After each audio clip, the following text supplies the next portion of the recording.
He goes to the stretch. Here's the pitch. It's a long fly ball. Hit deep in the left center field. It's going, gone. Two-run homer. Another great walk-off win for Team Consumer by Kurt Chase at the AutomotiveEdge.com.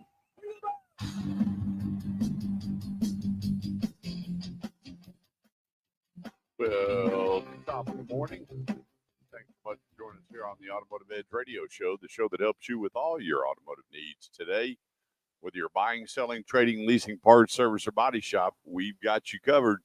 Moms and dads, a lot of your kiddos are going to be heading off to college, and let us help you find the right car. There's never a charge. We don't broker the car deal, and help you get your kid in the right car, because you don't want to be paying for college and car repairs. And every year, without fail, moms and dads are calling me, and their kids are all over the United States trying to verify that they need the work done to their car, thousands and thousands of dollars. And I will tell you, all those little independent shops, maybe not all of them, are just salivating, waiting for the kids to come back from college and start them car repairs and make all their money. Let's put you in a good car that's going to get your kiddo to and from, or you personally, and make sure your automotive needs are taken care of. We have the phone lines open from 8 in the morning today till noon, helping you with all your automotive needs. 214-787-1190. That's 214-787-1190. Live today, Burleson Nissan, 35 and Renfro Road. We're going to be here till the noon hour, and we'll have managing partner, general manager Justin Crane, joining us here in a little bit. In the meantime, good morning back at studio, Miss Maddie Gomez. Good morning. How are you? I'm dandy today. I'm actually doing pretty good. You're dandy. Yeah. I like that. You don't hear people your age saying dandy. I can use a different word. That's quite nice. Quite dandy. You could try another word, right? Big wheels.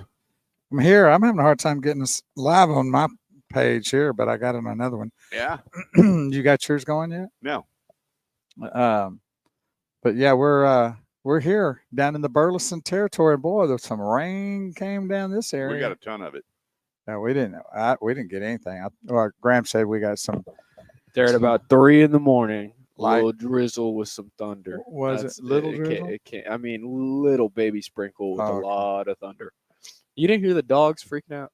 No. Oh, you deaf. You're deaf. Sound That's what it is. Well, we got a great show for you. In the meantime, at any time during the show, you got something that you'd like to chime in on, you want to know where to go, who to see, what to do, give us a call, 214-787-1190, or Kurt Chase at Yahoo, or go to theautomotiveedge.com, click on Ask Kurt, leave me your name and number. Yesterday, I got 2 of the longest messages I've ever received in my life. I mean, they were interesting. They were some very lengthy emails. I mean, pages. One was pages. And it came down to about 2 sentences once I got to talk to them. But I know everything about them. I know their whole life journey in cars. And well, there you go. all the good experiences, a bad experience, all the way. One of them was when they bought their first car in 1986. Oh, yeah? I got their life story. Was it interesting or? It's always interesting. And then it came down to what's a good 4-door car. And what did you recommend? Well, you know, I recommended several cars. I know you would have. And I said, go I was drive just them. testing you. And they're going out to test drive the Mazda 3, the Nissan Sentra, the Toyota Corolla, and he did drive the Honda Civic already. And so he's going to try to get everything done and call us and tell us what he thinks on the show. If not, he'll be letting me know when I get on the road today. Well, there you go. What do you do? Just wait till he decides, I guess, huh? And then help him out then. Kick a field goal. Yeah. 214-787-1190. And, you know, that's one of the cool things that we get to do here on the show. If I know that you're going to a dealership, I always call ahead and go, hey, Joe Bag of Donuts is coming over, test drive a car, no back and forth, no heavy grinding or negotiating. Let them test drive, and then we're going to have a conversation. If it's the one, then we'll let you know. It's just that simple. There's nothing better than going to a dealership and just being able to test drive and leave. Just leave. You know, I always had an agreement with all of my sponsors. You know, we know not everybody showing up's ready to buy. They're just not ready. And so you got to respect that. Although, you know, we'd love to sell everybody that walked in the front door, but that's just not the way it goes. A lot of people are unaware of different products. I mean, I wonder how many people know that there's a good-looking Nissan Sentra available for sale like the one next to us. That's a good-looking rig. I'd drive that rig in a heartbeat. Yes, I guarantee you would. I don't know about the one to our left. The far no, left? No. Look a little further. Way There further? you go. I drive both of them. I drive everything on the showroom floor. I just can't. Everything but the tent. Well, the tent you just take off. Yeah, I could It's all support that. retractable. Yeah, I could support That's that. a good thing to put your dad in on a Friday night. Just sleep here, wash your face in the bathroom, and there you go. You're up and running. That'd be a good perch for you. You could be security too. Do you think you could lock that up in some way to where I could be, moving a little bit and you could be up there, Pops? Think you get you a safe, you get up there in that tent and I'll just You're talking about driving? Down. Yeah. I'll keep it cruising 10, 15. Yeah, I don't know if I'd Stick your little head out the window. I'd handle that very well. It'd be a good hunting thing though. You take it hunting and you could have a real nice place to stay. And except for I figured that, I don't know the world about hunting, but if I was an animal and I saw a truck like that, I wouldn't need to see the tent or the people. Just be like, there's a vehicle in the middle of the forest. That can't be right. And take off the other way you running. Think those animals are that smart? Well, I'll tell you, when I hunt, they seem like they're geniuses. Okay. We'd like to thank everybody for tuning in this morning. We got Charles Davis already out there tuning in. Good morning. He was here at the 30-second mark. I didn't even have the banners up. Charlie was in town, and I had a emergency that I had to tend to, and did not get to see him. He was staying in a Flower Mound. We're supposed to grab lunch, and we got off air on Saturday, and I got a phone call, and I had to jump and run. So I missed Big Charlie. Didn't get to hug his neck and say hello to him and Tammy, but we'll hook up next time and break bread. And I got to tell you, Charlie, we took Junior over here to Keller's Hamburger. He's not allowed on the property anymore. Harry Hines. He had very little good to say about the Keller Burger. So untrue. And he was talking about other places. So Road Trip Rodney is Trip Rodney. Yeah, he's going to the bench for a while. Oh my goodness. He didn't eat at the diner. He didn't give a good thumbs up on the burger, so he's kind of done. I don't know what the deal was, Bo. I don't know, but Marcus Tilson says that it's not a Saturday morning without the two legends. Wow. Boy, how do we rank? How do we get up in that level? That's what I'm talking about. I like it. He needs a deal set up. Probably the only kudos I'm gonna get today. That's probably it. But we do want to say a good kudo to happy anniversary to you and your lovely, beautiful bride. Thank you. Yes, it's what's been 60 years. For her, probably seems like that. For me, I'm good. 32 years together, 28 married today. Awesome. 4 beautiful children, 4 beautiful grandkids. And after she met my family, I'll just tell you a quick story. So I take Melinda out to my sister's farm, and I look up, Melinda's gone. Uh-oh. I'm like, no way. And she's headed down to the barn. She's walking down there with all my brothers. I'm like, oh, this is not good. And she comes back, and my mom goes, first thing my mom says, how old is she? I said, what does it matter? And my sister goes, you're a pig. That girl's way too young for you. Melinda was 21. I was 30-something. All right. And she came back, and she goes, well, your brother says your dad don't like you. You're a car salesman and you ain't got no money. Why am I with you? Right off the bat. And I'm looking at my brother all out in the window laughing, giving me the thumbs up. You guys are terrible. Yeah. And then my dad comes up. My father says, what is that gorgeous girl doing with you? I'm like, you kidding me, right? You're asking your son what this gorgeous young girl's doing with me. And then they all landed to kiss her on the mouth. Well, all my brothers were like, buddy, we appreciate you bringing her around. She's good to kiss on. Yeah, so got her broken into the family real quick. well, then she got to hang out and watch how the family acts, and she still hung around. And boy, that's a miracle in itself, isn't it? she saw them pull the meanest prank ever on a human being. Back then, they had the VHS, right? Right. And my sister Lil went and bought lottery tickets, and she got one with the previous week's winning numbers on it, and she had videotaped the last week. And I mean, my sister Carol Ann. So we were there, and she's handing everybody lottery tickets. She goes, "Hey, these are bogus. This one's bogus. It's from last week. Lil's going to think she won the lottery. Give her the ticket." I tell Melinda, get in the car. She went, "I said, get in the car. We're not going to be part of this." 1 minute. And so the lottery deal came on, and Lil's holding the ticket, and they call out all the numbers. She's running through the house, Oh gosh. broke a lamp, tore her toe up, screaming, waking the kids up. We're millionaires. Oh well, that is just the worst. And it was a the total worst. setup. It's worst. And she didn't speak that family. And I called her, and she goes, I said, "Whoa, I wasn't there." "Well, that's right. I'll talk to you." And Melinda goes, "This is what your family does?" I said, "You still want to date me?" Yeah, exactly. 30 seconds. So Ty yeah. Jimmins says, "Good morning, my friends. Have a great day. Great show. Thank y'all for tuning in." Well, that's the way it rolls, and she stuck around through that. So Yeah. 28 years is easy. Our sense of humor a little different from everybody else's. 214-787-1190. Quick break. Don't go away. We'll be right back. Hey, good morning, Ty. We've been praying for Connor to get better. Mr. Davis, let's be very super clear. I thought the burgers were amazing. All right. I threw them in my top 10. And I guess since they're not sitting at that number one spot, that I got everything wrong from there on out. Hey, I'll tell you what. But you didn't even make it 2 or 3. You took it down to about 8, 7, well, or 8. I was under the impression that all they had was this number 5. Oh, so that was the reason. And you have one sandwich that is pretty good.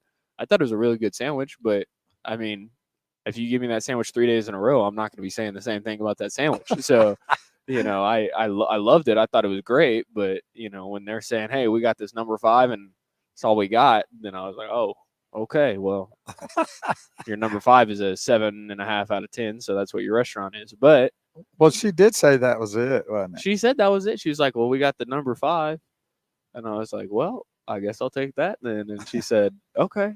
But they have other stuff. They Yeah, had the and I didn't- jalapeno burger, and they had chili burger and all that other Yeah, stuff. I didn't know all that. That was Surprised they don't have a little something whether you could, like in the restaurants now. like a menu almost, right? Yeah, you would think they'd have a little paper menu. to I was put in. waiting for a menu, man, and I almost sensed some pride out of you guys that there's no menu there.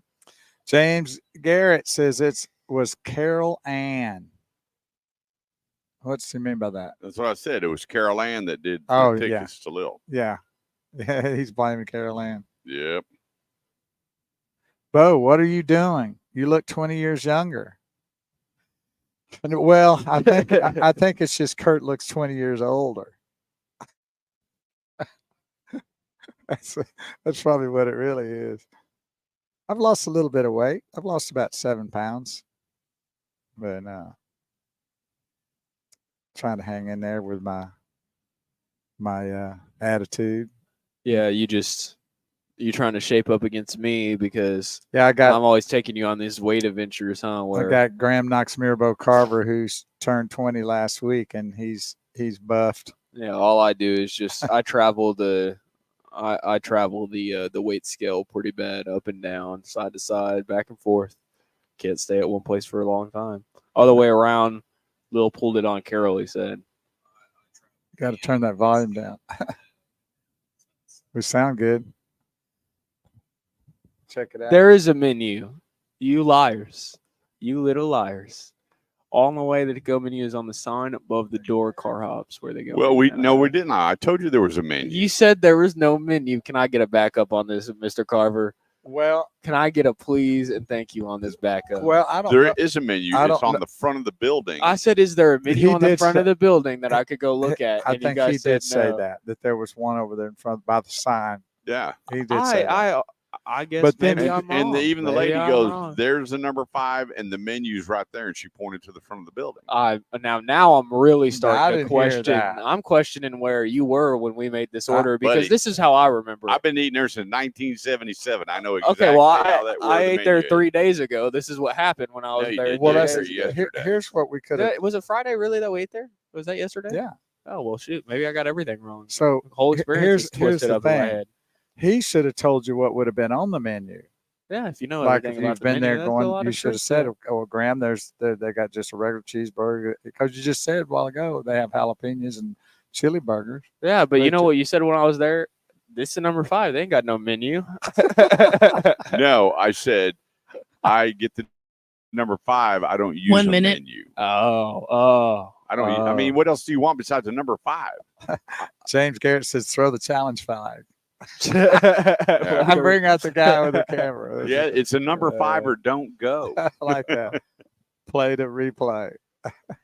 Yeah, it's Yeah, Mr. Davis said Wait. number 5, tater tots and a cold beer is the way to go. Whatever, people. yeah, number 5 cheese tater tots 30 and a seconds. Dr. Pepper. I did see, the burger was amazing, but I got to say those cheese tater tots, I don't know why you keep bringing them up because you can order those at Sonic. I mean, there ain't no. They're not as good as Keller. Well, I can agree with that. Those, Well, I don't those like fries. I don't those like fries. tater Don't tots even get anyway. us. Yeah, 'cause Don't you're- even. Gosh. That's because you're weird, dude. You don't think tater tots are potatoes. I'm not sure they are. This, you know what? You just grouped us up against you because that's about the dumbest thing.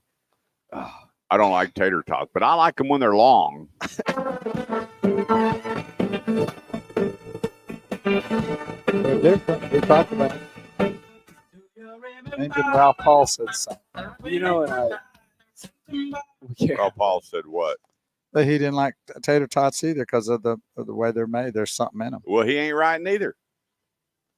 214-787-1190 is the number. That's 214-787-1190. It's the Automotive Ed Radio Show today, helping you with all your automotive needs, whether you're buying, selling, trading, leasing, parts, service, or body shop. We are here to help and make sure you're taken care of, where to go, who to see, and what to do. I've got 11 people going out to the dealerships today, and I have to reroute a couple because they were heading over to Norm Reeves to see Haley, and Haley's on vacation. And so we're going to have to go over and have you see Jason Hicks, the GSM over there, new from San Diego, California. But he knows his Honda business and how to work a car deal and run a dealership. So you are in good hands. And get your automotive needs taken care of. And, the other thing, too, is you want to know before you go. And I can't express that enough for consumers and listeners to the show, is that you're still going out there and trying to do it on your own. And then you call me mad on Monday. And I've been called a lot of other things other than mad. But we want to make sure that you know what's going on. You understand what's happening when you get out there to buy an automobile, because the used car market is a little upside down right now. It's a little flipped around, and everything isn't what it used to be just months ago. And there's a lot of people that are calling me saying, is this a good deal? And they're giving me a monthly payment, and it doesn't work that way. A monthly payment doesn't tell me anything about that car deal. Doesn't tell me anything except for what you're paying a month. And then I have to back out that payment. And, when you take the payment times 60 or 72, then you go, okay, is that a good deal? And it's difficult. But if we're talking together and we know what your car is valued at before you get on the road, or you have a ballpark of what that vehicle's worth. A great example, there was a couple that went to 2 dealerships, and one of the dealers appraised the car at $27,000. The other one appraised it at $29,000. The car was actually worth $31,500. There you go. And so they called me, and I said, well, hang on, I'm booking this car out. And I'm going, hang on just a second. That can't be right. I mean, if it's the way you're describing it, I'm telling you that vehicle is worth $31,500. He goes, would you buy it at $31,500? I said, I guarantee I got a buyer at $31,500. And so sure enough, we got him over to one of the sponsors. He called me back and he goes, well, Miss Chase, you missed that bid. And I said, what? He goes, I got 32. I said, well, darn. You picked up 4,000 more than your best bid. Right. So I missed it by 500. Winner, chicken dinner, Yeah, you no know. joke. So let's find out. But here again, there will be a lot of places where you go to. They're going to be on the money because they are in desperate need of pre-owned automobiles right now. And the reason why is because the lease pool is drying up. A lot of people are not trading in their leases. They're continuing to make the payments and keep those cars because they can't replace that car for the money by trading it in. And they don't want to release because right now there's only a few really good lease programs. The rest of the lease programs out there, here's what I did. I did a spreadsheet and I went across the board with all the average cars. Now, the average car for a decent sedan is between $30,000 and $32,000. The average down payment with down payment and TT&O was $6,100. And the payments were in the mid fours.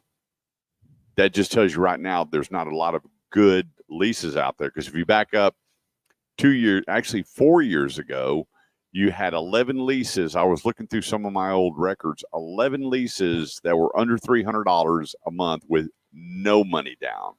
First payment. You always got to make your first payment. 0 out of pocket, first payment only.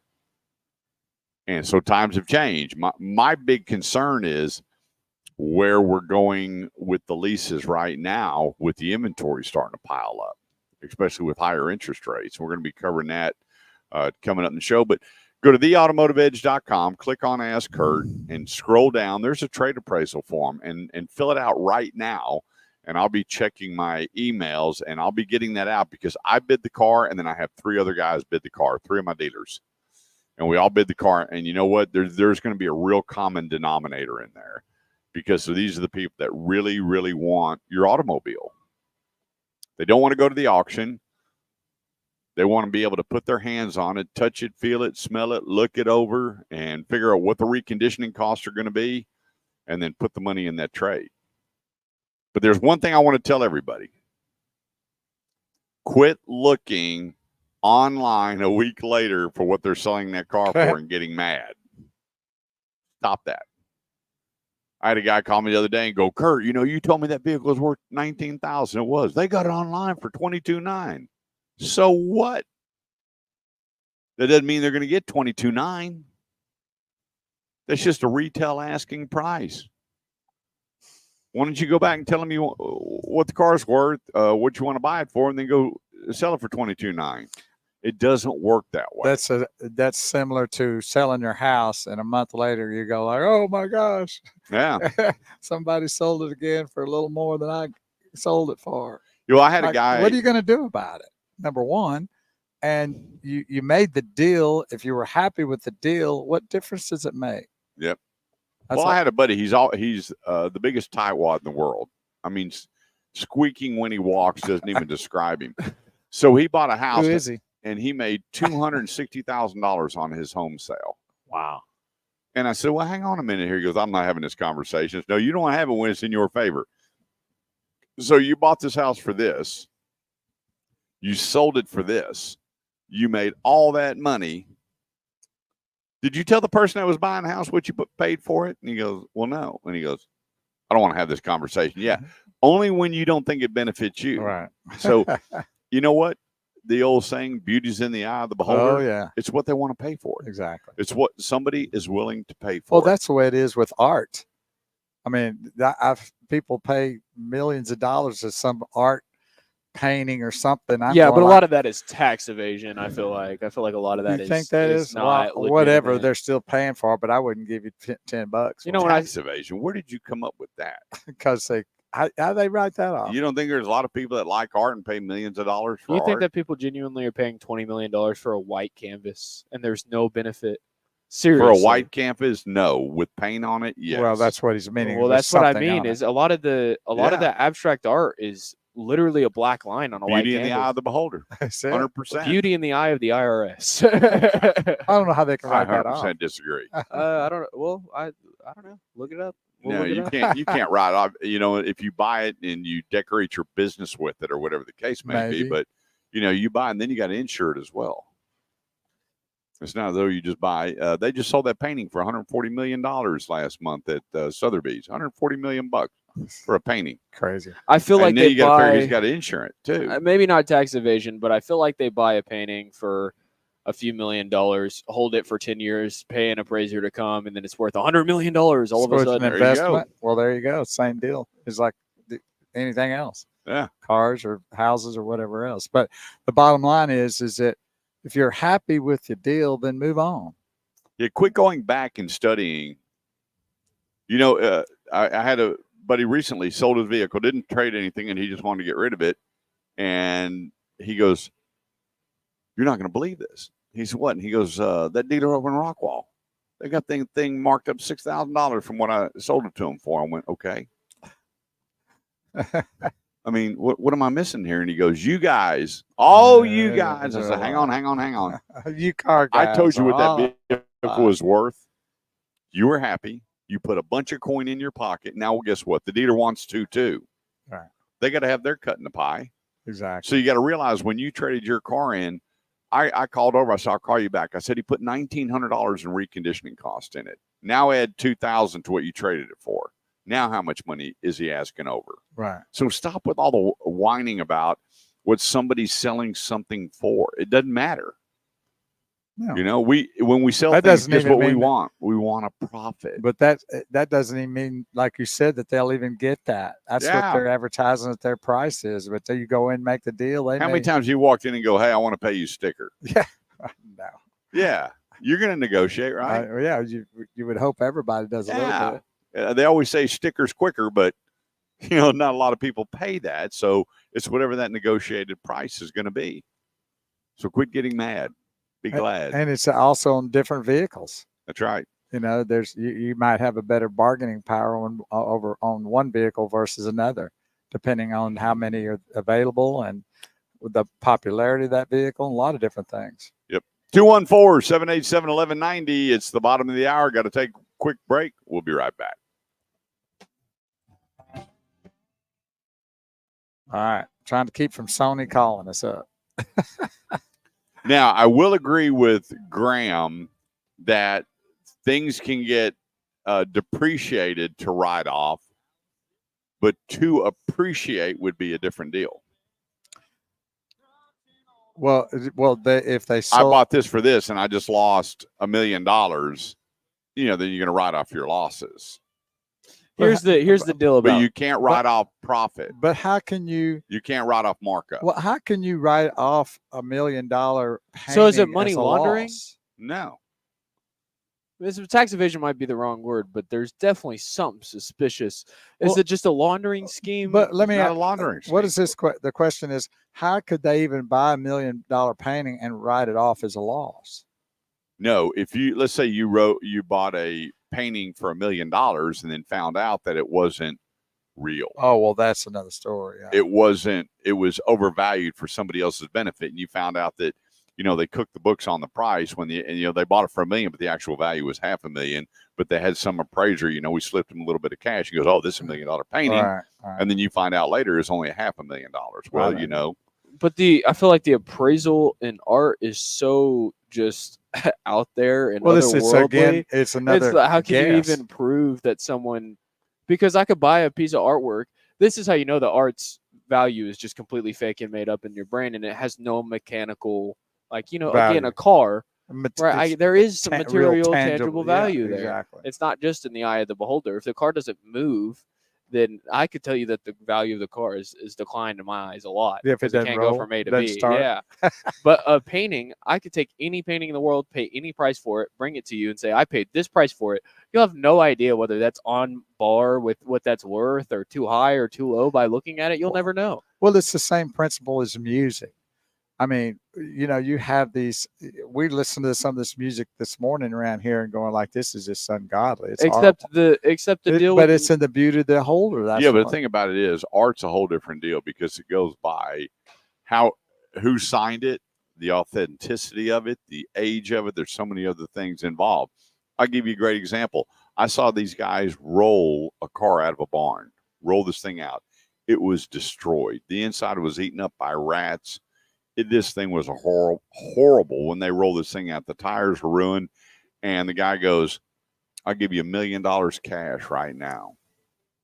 $1 million cash. And I'm looking at this car going, what? I mean, there was nothing good about it.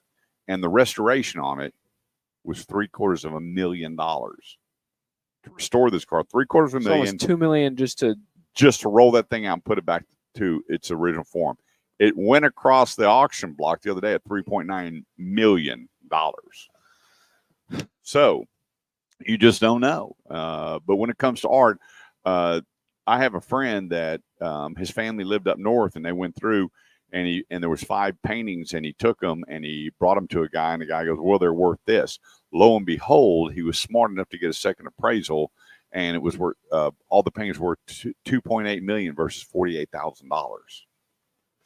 see. I feel like that was just an opinion versus one appraiser went in and said, "I don't know, there's some junk for It wasn't an opinion. There was a guy trying to screw him over because he didn't know and take advantage of him and clip him for a couple $1 million. And so it's all about the knowledge behind it and what you're willing to pay for a Van Gogh. Well, it's the same principle with wines. I mean, I can go to Dollar General and buy an $11 wine and be just as happy as somebody paying maybe. Wow, That's the deal. I could buy some. They found wine? this champagne at the bottom of the ocean that's not even drinkable, and the guy pulled it out and he sold the case for $1 million of undrinkable 30 champagne seconds. that came off of some incredible ship. Like stupidity is very Titanic. powerful. It wasn't like that, was it? Yeah, like the Titanic. And so he pulled up all of this champagne. And so there was some loose bottles, and they popped one, and man, it was dirty, apple cider vinegar. And they paid $1 million for a case of undrinkable champagne. Well, I just like to say, a lot of people have, more dollar sense. Yeah, it's just nuts out there. Now, do a lot of people? Are there people that hide their money that wasn't reported to acquire stuff? Since the beginning of time. Big Wheels Bull Cover. 214-787-1190 is the number. That's 214-787-1190. We're here today, Burleson Nissan, 35 in Renfro Road. Come on out. Let me just tell you, there's 1, 2, 3, 4 cars on the showroom floor. I'd take any of them home. And with the CDK problems and the inventory pileups that some of the dealers are experiencing, they're not going to miss your business. And one thing I will tell you, people say, I haven't heard about Nissan a whole lot lately. Well, their marketing on their cars are just not what they should be because they're so much better than what their marketing actually shows.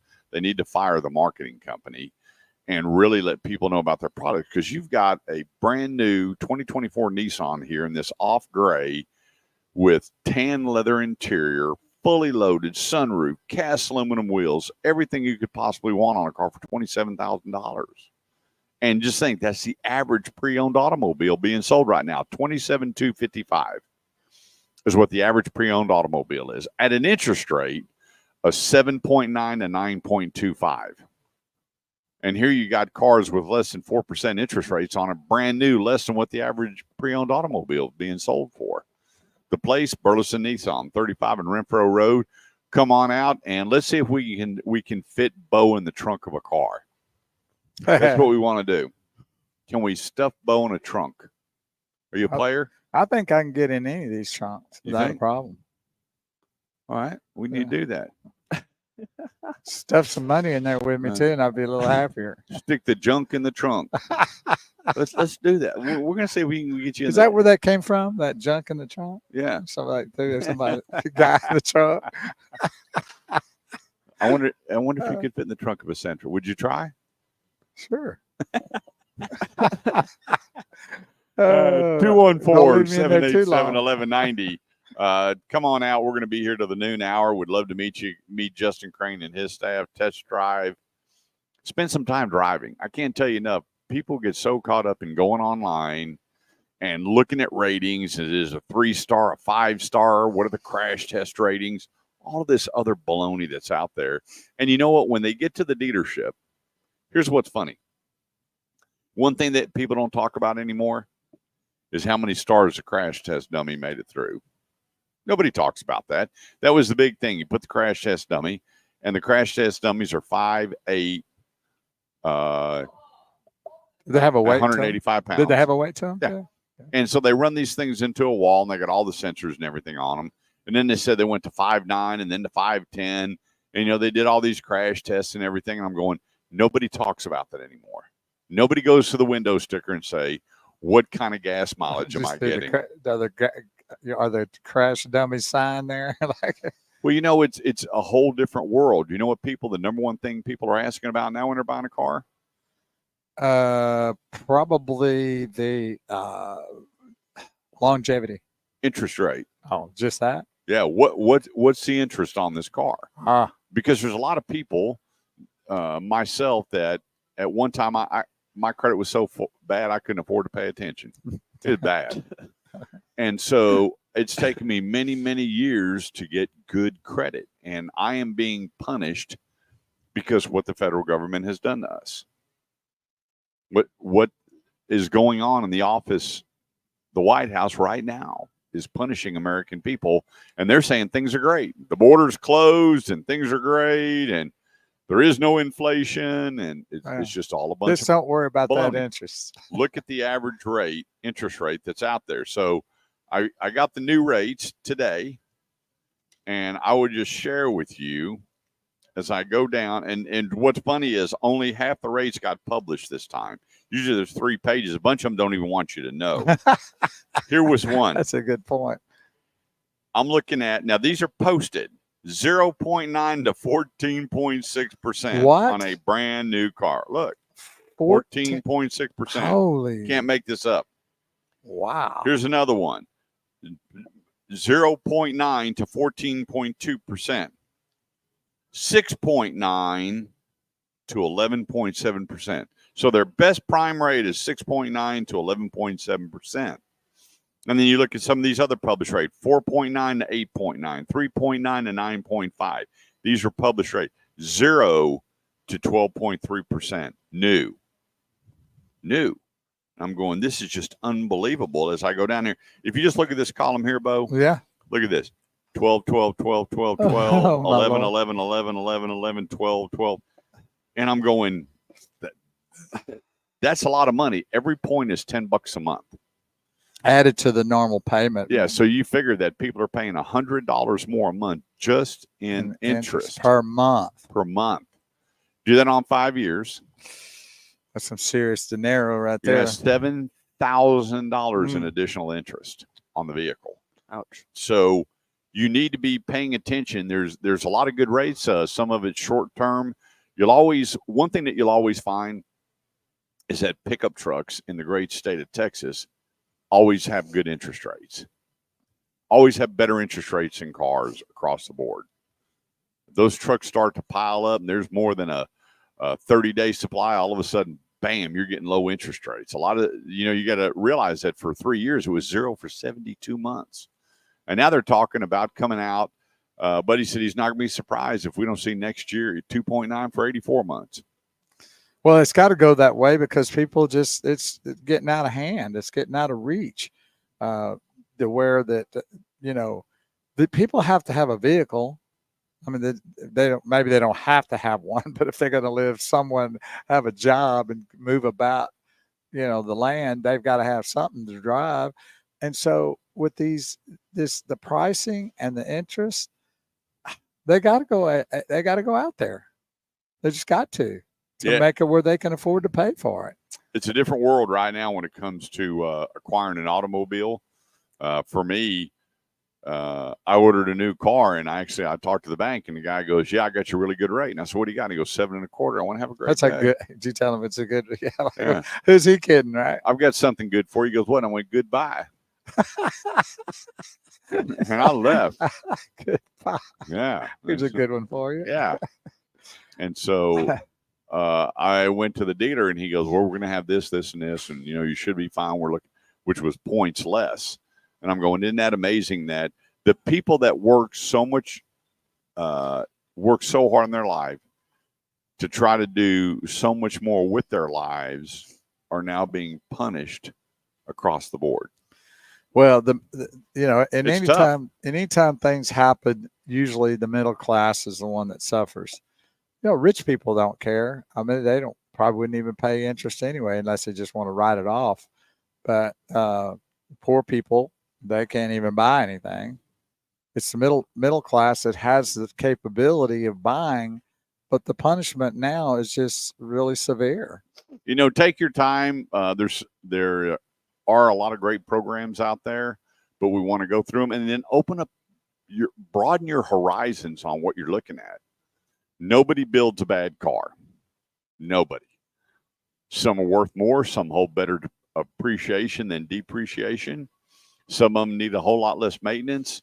The cost of ownership is higher on some and lower on some. And we'll weed through this, but open up your horizons on, I only drive that car. Well, that's fine. If that's all you drive, then we'll get you with the dealer that only sells that. But I have a gentleman, he is on his 9th car today test driving. And he called me yesterday and he goes, you know what? I got one word for you. And I said, what? And he goes, wow. I said, what does wow mean? He goes, wow, I can't decide what the hell I'm going to buy. He goes, I had no idea that these different manufacturers, that their quality, I don't ever remember. And I stayed away from this car and I stayed away from that one. I remember I had a neighbor that this one had, and he goes, I'm driving on me. He goes, Kurt, I'm more confused than ever before. Yeah. I said, what a cool thing. Yeah. He said, really? I said, now you understand that there's a bunch of great choices out there. So when did you think that the quality of the vehicles have gotten more across the board, that the brands are very similar in quality now? I'm going to say 2016 moving forward. Okay. That they all began. The vehicles are really good. And it doesn't matter really what brand. It really is more what fits your lifestyle and the feel of the wheel and all the things you say. The best seat for your butt. There you go. So yeah, that's why Kurt, challenges you to go out and check different vehicles. Go out there and, like you were saying, just look at the couple. They drove 19 vehicles. He goes, I know we're bugging you. And I said, nope. He goes, hey, we bought our car. We got something special for you. Can you meet us? And these people were all luxury. Right. BMW, Audi, Lexus, Mercedes-Benz. They were a luxury car. I met them, and they had a gift for me. Both of them were wearing red pants and a white 30 shirt. seconds. And they bought a red Kia Soul. Had all that, right? And handed me a gift and said, man, we can't thank you enough. And I'm looking at the Kia Soul, and they're dressed to match their car. That's funny. Headed to California to see the grandkids. Well, we got to head to a break. We don't want to get Mrs. Gomez yelling at Marshall us. Maddie. Marshall Maddie. Yeah, we don't want Marshall Maddie mad. All right. Let's take a quick break. 214-787-1190. I'm Kurt Chase with the great one, Big Wheel Bo Carver. We'll be right back.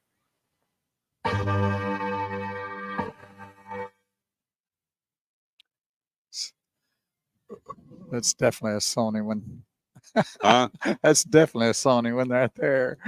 Oh, yeah. But that's garbage right there. Did you see what the kids got for his library? $900 million. Really? And now he's got all these unproduced songs, and someone just offered him $500 million for songs that hadn't even been produced yet. Wow. Well, somebody's going to get a hold of that and do an AI version of it, and then they won't even have to pay for it. That's what's going to happen. That's what's going to be bad about it. That's what's going to be bad about AI. She's playing it all the way around, dude.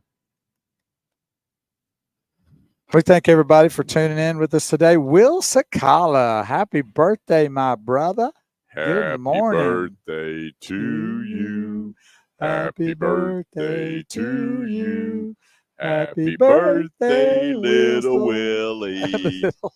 Happy birthday to you. And many more on Channel 4. Head out the door. There you go. Little Willie. That's right. I was Big Wheeled Body Shop. I was seeing this some sort of Asian car company. I don't remember if it was. I think it was Thai, and the guy personally funded the company hundreds of billions of dollars. Do you know? Have you heard about this at all? or do I need to look more into it to jog memory of maybe the story? It's pretty recent. He's put in like, I don't know what sort. It was a crazy upwards of Is like, it like a special car or a car like it's a manufacturer of a car. It's like a So- brand. It's like Nissan so like- or anything else, but it's Oh. a Chinese, or I think it's Thai. I don't think it was Chinese. I think it was a Thai or a Vietnamese, or I think it was Southeast Asian of some sort. And it was this guy, and he was the CEO or owner or otherwise, and he was talking about however much money he's put into this business, and it was, I mean, just a ridiculous amount, and he's just eating the loss personally. I don't know what have you heard anything, what kind of manufacturer that was There's so many of them out there. that do that? You had that one company, and they brought in, I forgot how many of the cars that were sitting there at the dock. They're all loaded up and gone. Never made it here. Wow. Never made it in the sale. So how does that happen? And then you had that place in Grand Prairie. That guy had I don't know how many sitting there, 400 or 500 electric cars. The lot's empty, and the cars never got sold. They're gone. Was it, what brand was it? You don't remember? Some crazy brand, and the government went, we're not going to approve this car. Oh. Load them up. Has Yeah. it the Chinese manufacturer started shipping towards Europe now? Oh, they have. Oh, they've think been so. shipping have the they? cars, yeah. And you know they got that big scuttlebutt now with the big plant they're building in Mexico, and they're going to pump these very, very cheap electric cars in the United States, and that's why I'm telling you, you gotta vote. You got to vote the right way. November 3rd. I'm going to tell you what that invasion of those cars, we're going to come hard and heavy. And if you don't think that every one of those cars are going to be equipped to know everything about who you are, your surroundings, and everywhere you're going, plus, you are highly mistaken. Because right now, I mean, there's cars that already They're all have got- auto connect. But they're all going to be EVs. Uh-huh. Well, that the one good thing about it is I still don't think people are 30 that seconds. geared for EVs, no matter what the price point is. Everybody's all excited. They said, wow, EV sales went up 9%. Well, 9% of what? They said they outpaced ICE cars. No, they didn't. No, that's No, garbage. they did But not. you know that's garbage. ICE cars and hybrid cars are on fire right now. It's not EVs. Yeah, everybody's still worried about the grid's not ready, and you just can't pump all those cars in and think they're going to work.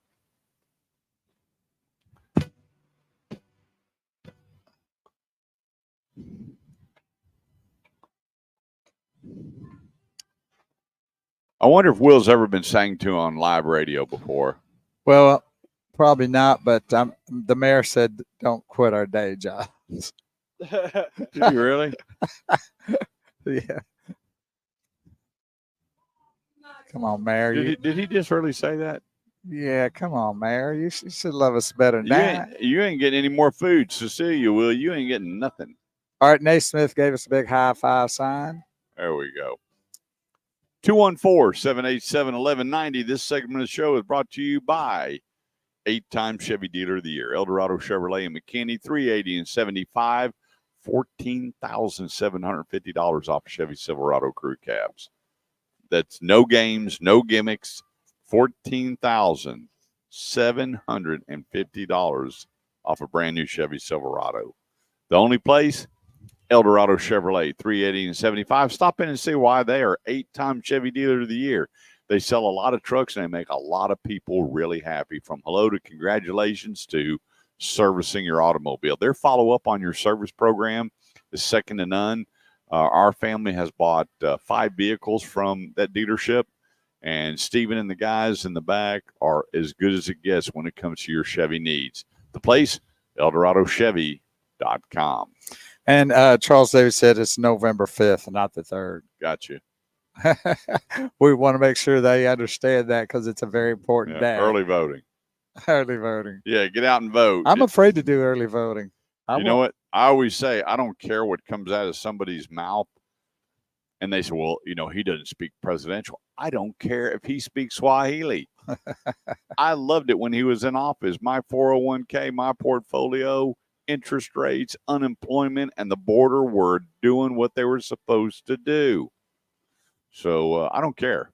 I always say it's like that coach. I remember I had so many coaches cuss me out up and down, and you'd win the football game. You and, hated them, but then you got the trophy Yeah. at the end. Who Right? The real cares? trophy. Who cared? Yeah. As long as we all have that unified prize at the end, which is security in our own country, our dollar is worth $1. Our portfolios that we work so hard to retire and put money into are doing good. I don't care what comes out of your mouth. You can call me whatever you want. Just don't call me late for dinner. You can call me And Ray. You can call me Jay, but just don't call me Ray J. That's right. And I'm happy. 214-787-1190. Well, coming up here at the top of the hour, used car payments, average payments, and interest rates. And then we're going to talk about what's going on with the repos. Oh, you know what? I bet you they're high. You want to bet a Dr. Pepper? I'm guessing that No. You just said they're high. I said, you want to bet a Dr. Pepper? I said I'm guessing they're high, but Okay. yes, I'll bet a Dr. Pepper. All right. And then, hey, put this on your calendar, October 18th and 19th at the Custom Car Show and Barbecue Cook-Off at El Dorado Chevrolet. When is that? Oh, that's October cool. 18th and 19th. We'll be out there, won't we? We will be there. And so, and we're going to be judging barbecue this year. Okay. I do the chili cook-off. I'm going to tell you, that's 3 days of indigestion. Hey, Last time I had to taste 32 chilies. Oh, that's a lot of chili. And it was, and some of them I just smelled, and I was like, "There's no way I'm taking that." You knew it was just going to blow you It's away. going to light me up like a Christmas tree. I went, "Nope, not going to happen." But the 18th, they got the flatbed trailers and all custom and design, and then the 19th is a custom car show and the barbecue judging, pork spare ribs, chicken breast, and beans, and the money goes to the Guns and Hoses Foundation. And so come on out there, and it's a great time. Put that on your calendar. October 18th and 19th, we'll be there. And, there's nothing better than taking care of our own that have either fallen or have been injured or whatever the case may be. It's a great, how do you not have time fellowshipping with barbecue? Well, it's a great day out there. It is just a wonderful time, and Graham gets to experience that this year and be part of the maybe judging of that barbecue. Yeah, because he ain't allowed to Kellers. Apparently my judging skills are far off. So I don't know. Yep.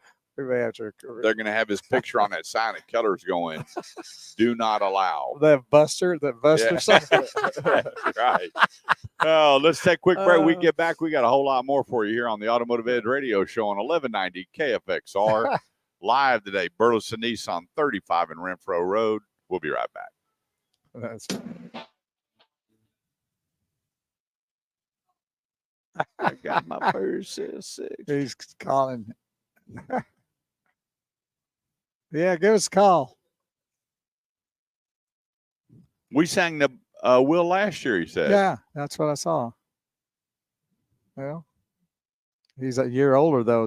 We need to come up with our own birthday song where I do a little Papa Mao Mao. I'll write something. And then you do the happy birthday, and I just but it won't be the happy. We'll have to hold a different song. I'll create something.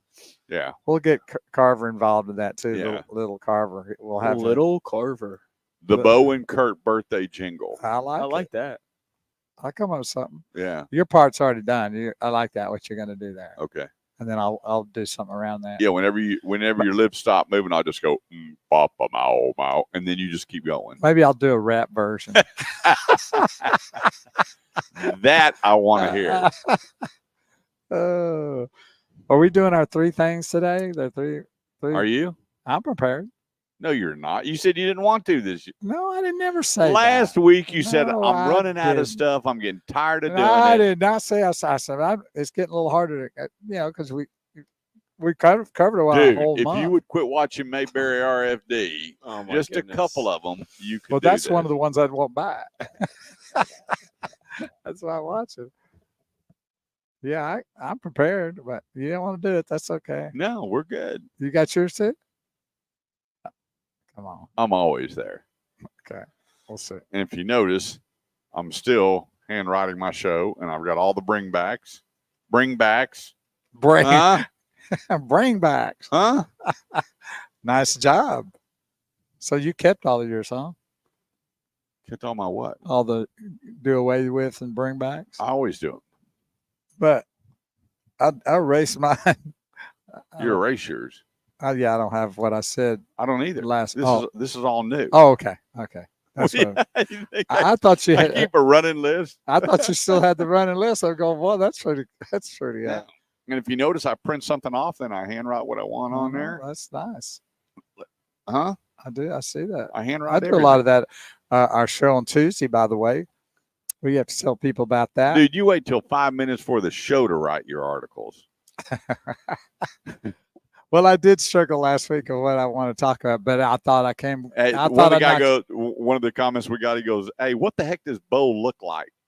And it was funny. I looked at the deal, and most of the time you got your head down here, you can't even see. And then once in a while, you that raise is up. untrue because I went back and looked, and you can see me even though I'm Barely. looking down. You can still see me fine. No, that is baloney. Your head I is will down. show you after the show. Okay. I went back and watched it and saw that I'm looking down. You but don't have to hide. There's a lot of women out there going to figure out who you are anyway. You know, the ones that are asking for child support and everything else. Yeah. Don't try to hide from that. Hopefully, I don't get a knock on the door. Oh, he's on radio. Yeah. Son, we found your daddy. Yeah, that's what I'm afraid of. I was okay when we were just on radio, but when we went live with video, that changed everything. Oh. Call your daddy, get a check.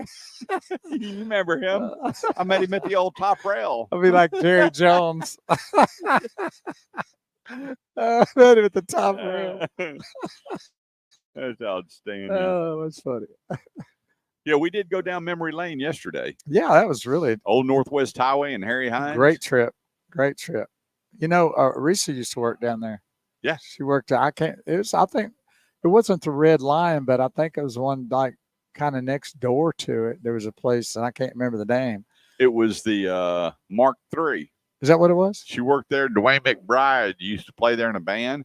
We grew up with Dwayne and his brother, and his father used to own Ted and Ken's, and all the guys in Irving. My dad and all of his buddy, everybody went to Ted and Ken's, and so his son Dwayne, still a drummer. He's the lead. He's the drummer in Four Aces. Oh yeah, the country band, and he's the lead singer. And they played over there, and Reese was a bartender there. Yeah, well, that was a. We got to just show up at her grocery store out there in Quitman. I don't think she works there anymore. Huh? She started working somewhere else. I think for a company that kind of helps people with their sobriety. I can't remember. I think she did that. I could be wrong. Yeah, we got our rain starting at 3:00 too, Will. And boy, I got up and I had all them umbrellas. I had to go out there and roll them up and tie them down. And I got up this morning, 2 of them were laid over. And man, it came so hard. It's 3 a.m. I am soaked. And that wind picked up, and I was like, oh my gosh. One of those things where you know you should have done something before you went to bed. And I think one of the chairs might have gone in the pool. Yeah, it blew in. All of a sudden, my door just started dinging. I was like, did you have any idea that was coming? No, I saw the lightning on it activated my camera on the front door. Right. And it dinged, and then I saw the lightning. I went to live, and I went, okay, and I looked at the radar, and it looked like it was going southeast. It did, man. It came south. And about that time, I could hear the wind pick up a little bit, and I looked out my bedroom window. I was like, oh, my gosh, there's 4 open umbrellas. Man, I go flying out there. I know they would take off on you, man. We had our umbrellas open last night. Yeah. That was Purple Haze's responsibility there. Yeah, I saw them. And I was like, well, they look really sturdy. Yeah, you left them. Yeah, our last house, the umbrella wound up on the 2nd story. And it was a booger. I had to get that 14-foot ladder. Oh, and man, boy. it was up there banging around right by the windows. I was like, I've got to get this thing off. 2:00 in the morning. So, yeah, I was. I don't know why we didn't get it if it came straight south. I mean, I don't know what It happened. started up there in Kansas. They said cold front's going to be pushing through, and it's going to create a little bit of storms. And boy, did it, which we needed. Yeah, we didn't get nothing, so it didn't 30 really seconds. help us at all. My lovely bride doesn't have to water the yard today. Or It's we need it for our pond. Our ducks are really not happy anymore right now. Put a hose out there.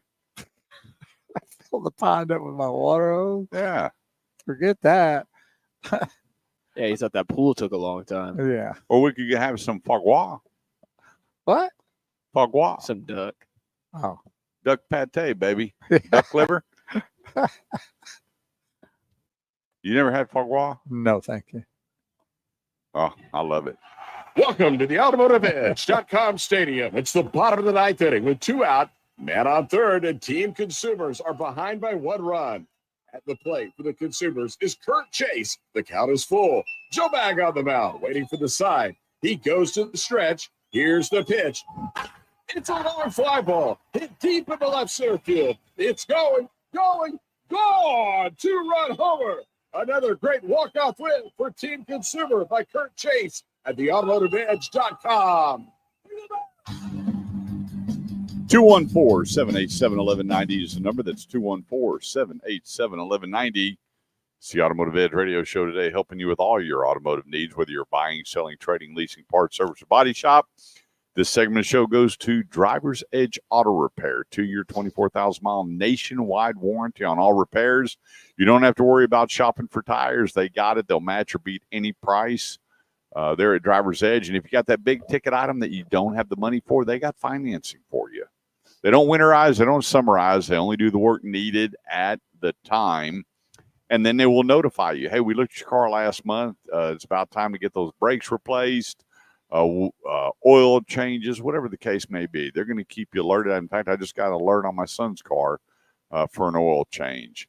The place, mydriversedge.com. That's mydriversedge.com, 23 locations. And then take a look at all of the coupons that they have. You spend this, you get this, you get this. They ran last month 50% off on all oil changes, no gimmicks. And then let them go through your car, headlight to tail light, and tell you what's going on with your automobile. And if you're buying a pre-owned car and you want someone to look at it, $35, check it before you buy it, only at mydriversedge.com. You make the appointment, you pull up, they'll go headlight to tail light, $35 to go. You got a good bucket of bolts or a bad bucket of bolts. Just that easy. And then you'll know how to negotiate that on a private sale. The place, mydriversedge.com. We have a caller. All right, let's go to the phone lines, the Automotive Edge hotline. Who do we have? Hey, this is Aaron Wittenberg. I was wondering, are the new Rangers as tough as the old Rangers? The baseball team or the trucks? The truck. Yeah, they are. They have, from the Maverick to the Ranger, the ride and drive and handling, because I sold Ford Rangers and Ford pickup trucks going way back when they didn't even have prices on the window sticker. And to see the progression and what they've done with the Ranger and separated a bigger space between a Ranger and an F-150, then you add in the ride, the drive, the handling, and the space, I would put the Ranger right up there on top. Fantastic. That's kind of what I was hoping to hear. Yeah, go over and see Cameron Martin over at back in the Grapevine Ford. Tell him I sent you. Go spend a day driving one. All right. And where's that again? Grapevine Ford. Cameron Martin is the new car director over there. Tell him I sent you and go spend some time driving, because you got 5 different model Rangers now.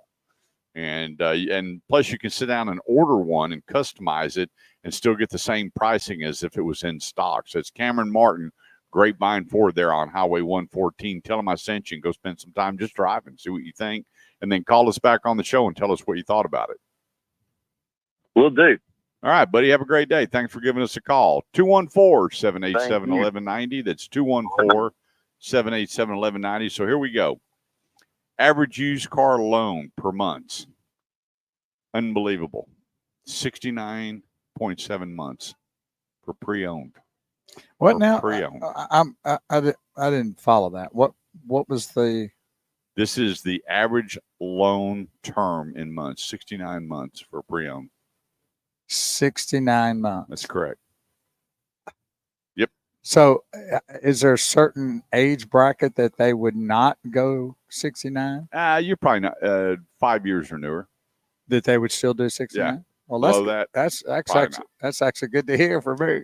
Average used monthly payment. What do you think it was?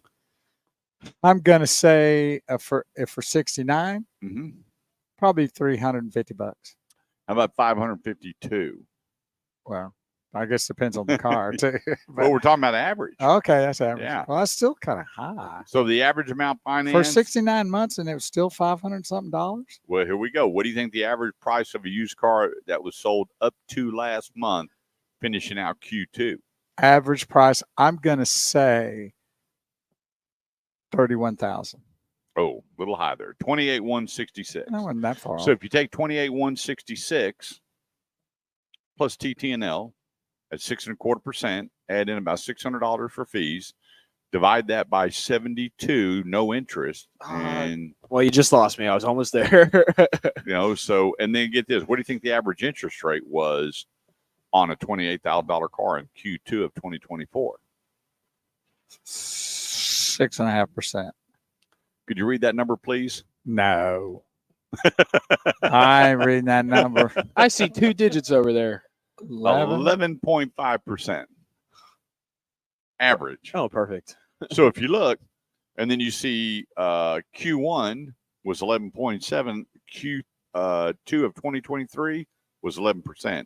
So the rates are going up. Not good. Average down payment has maintained right at $4,100. So in 2023, same date, same time, $4,106. Q1 of 2024, $4,133, and then Q2 of 2024, $4,140 average down payment. Q3. So you got January, February, March. Then you have April, May, and June. July, August, September. Starting in July, that down payment has dropped in more than half. You think that's because people just don't have the money now? They don't. They're not putting money down on the vehicles. It's causing a lot of people to hold on to their vehicles. Yeah. Well, I think that there is a lot of unrest right now, and Sure. I think a lot of people are really concerned about what's going to happen in November, and I think Which you should be. which you should be. And I think that people are just taking that hold back like you're riding a horse and the horse is standing still. I think that's what's happening. People are just trying to not make really too drastic of moves until they really know they're about to face with. Yep. Morning, Dwayne Harris over there at Freeman Buick GMC. Dwayne Harris, him and I believe his sister's name was Charlotte, lived right down the street from us on Wood Oak. And he's one of those good guys that just didn't get in trouble, played by the rules, and one of the ones that Irving just loves. Well, he's got a great spirit. When He I does. met him, I could tell that this is a really cool guy, really upbeat, smiles. Give you a big handshake and a yeah. hug. Yeah, definitely. Yep, no doubt about it. So good Thanks. morning. Thanks for joining us, buddy. Yep, thanks for hanging out. 214-787-1190. You were going to go into the repos. We are. Are you still on this though? We still want you still. Okay, you ready for you the still you ready wanna- for the Dr. Pepper bet? So that 11%. Now you said they were low, right? I thought they. We bet the Dr. Pepper. No, you I said thought they repo? were probably high. Oh, did you? No, I swear you guys do. I don't know, man. Words get changed around here a I lot. thought there was a lot of them. Yeah, That's you what. did say. Okay. Yeah. Okay. Car repossessions, the first half of the year, rocketed higher than any other year. All-time high. A sign of rising consumer distress as the Federal Reserve weighs interest rate cuts, which they decided the other day they will not cut the rates. They're not going to. So far in 2024, compared with last year, they've had a 23% increase in repossessions. That's insane. With high interest rates and inflation, budgets in the household, the cost of goods, the cost of foods. And you know what's really sad? You and I talk about this a lot, and I send you a lot of videos on all this chemically made meat, chemically made seafood, and chemically made humans. No, I'm just kidding about that. It's just incredible the crap that they're putting together for people, all the artificial additives, artificial flavors, all of the products that they're shoving in there to make the shelf life last longer and longer and longer. And the junk, and people are buying it. You remember the black and white stores where you went in and all the boxes were black and white? They had no brand on. They were just black and I white. don't remember those. You don't remember those? it's amazing. They That's were talking probably about how before my people time. are shopping and going to much lower end product to put food on the table. Just buying, And when you look at the and all lower that's end doing stuff, is making them sicker because they don't have the money to buy the better stuff or fresh stuff. well, you know what? It's amazing. This guy was on TV the other day, and he was showing all the products that were supposed to be cheese, but they weren't called cheese. Boy, I question. You know what it said on it? Dairy product. We And I went, wait a minute. are we there. even sure about that? If it's And I not went, really cheese, then I was sure it's even a dairy product. And so people are buying the low end products are flying off the shelves. And that's, they're talking about one of the reasons for obesity and this, that, and the other is all the nasty, nasty junk that as long as the government approves it, shove it down the American throat. There's so many products in our country that's not even allowed in a lot of other countries. A lot. And I've been seeing that lately of just different stuff that pops up in that, this place, this country is not allowing this in their country that we have. Well, you just think repos started ticking up last year and have now surpassed pre-pandemic. That is not good. Up 14% over what it was pre-pandemic. That's not good. And then they said when you think about the cost for rent and shelter and insurance, all those things hit consumers that have to choose what. Because it's all going up. The insurance has gone up. Everything, even the repair on the vehicles, 1 minute, tires, all these things are just skyrocketing. The average interest rate for a new car is currently 7.3%. For used, it's 11.5%. That means the bills are now $739 for a new car and $549 for a used car. In June, the percentage of subprime auto buyers were at least 60 days late on their bills, up 5.62% from February. And I'm going, boys and girls, they have got to get the right people in the office, start drilling the oil, start using the manufacturers here, and stop this craziness. Stop it. Because these people, you wouldn't believe how many people are calling me now going, hey, last year I had a car repossessed. 2 years ago I had a car repossessed. A few years ago, does it stay on there 7 years? I've had a couple of repossessions, but I wasn't going to lose my home. I was going to keep the electricity on. I was going to keep food on the table. What can you do for me? 30 seconds. There is hope, but if you look at what the standard rates are and then you look at the premium to get you back in a car, there are ways, and it may be painful for a period of time, but we have ways to help. 214-787-1190. Let's take a quick break. I'm Kurt Chase, the great one, Big Wheel Bo Carver. Join us on, we'll get back to how many sites you can find us on here just in a moment. We'll be right back. Who sings this? I don't know. Vinny, no. Stephen Perry. You sure? Yeah, that's him. Yeah, that's him. I want to die just when you said we tried. Dwayne says, thank you for the great words, Kurt. Great on Wood Oaks and Irving and your family. Bo, great meeting you at Freeman GMC Buick Days back. Nice words. When I'm alone. And Stephen Grossman, preach. It's ridiculous. Stephen Grossman, retired Keller officer, and I'd like to thank him for pulling me over in my car several times and not giving me tickets. I don't know if you should be advertising that. Clint Moore, good morning. Well, he's not a police officer anymore. Oh, okay. And his lovely wife was the one that sold us our house, and we wound up being neighbors. Oh, that's cool. Yep. Oh, there you go. And he's got that beautiful family, and I got to tell you what, his son has gotten so big. Both of them, I was like, I didn't even recognize some of the pictures. And Steven, I didn't hear back. I don't know if you sold that truck or you got the bids. I know you didn't. You were out of town. But shoot me a text on my cell number if you have or haven't. But I gave Mark and David both your number, and I told them you had a bad to the bone, clean truck to sell. But if you did, I get it. If not, then let me know, and I'll call them personally and see what the bids were, because I sent them the pictures of mileage on them. 214-787-1190. If you'd like to join us, anybody following us on all of the Facebook pages and YouTube and everything else, you want to talk cars, got something on your mind, 214-787-1190. Saw you at Dr. Pepper. Yeah. That was what was different about Keller's Burgers yesterday, is I didn't have the Dr. Yeah, Pepper to wash I was it a little down. disappointed on You that. watched it. I couldn't do root beer. Yeah, and I was sorry I did. Yeah, wasn't a good root beer. I don't know. You think back in the day, root beer I thought was What was the oldest root beer you remember? What's the brand? God, I can't remember offhand. Frosties.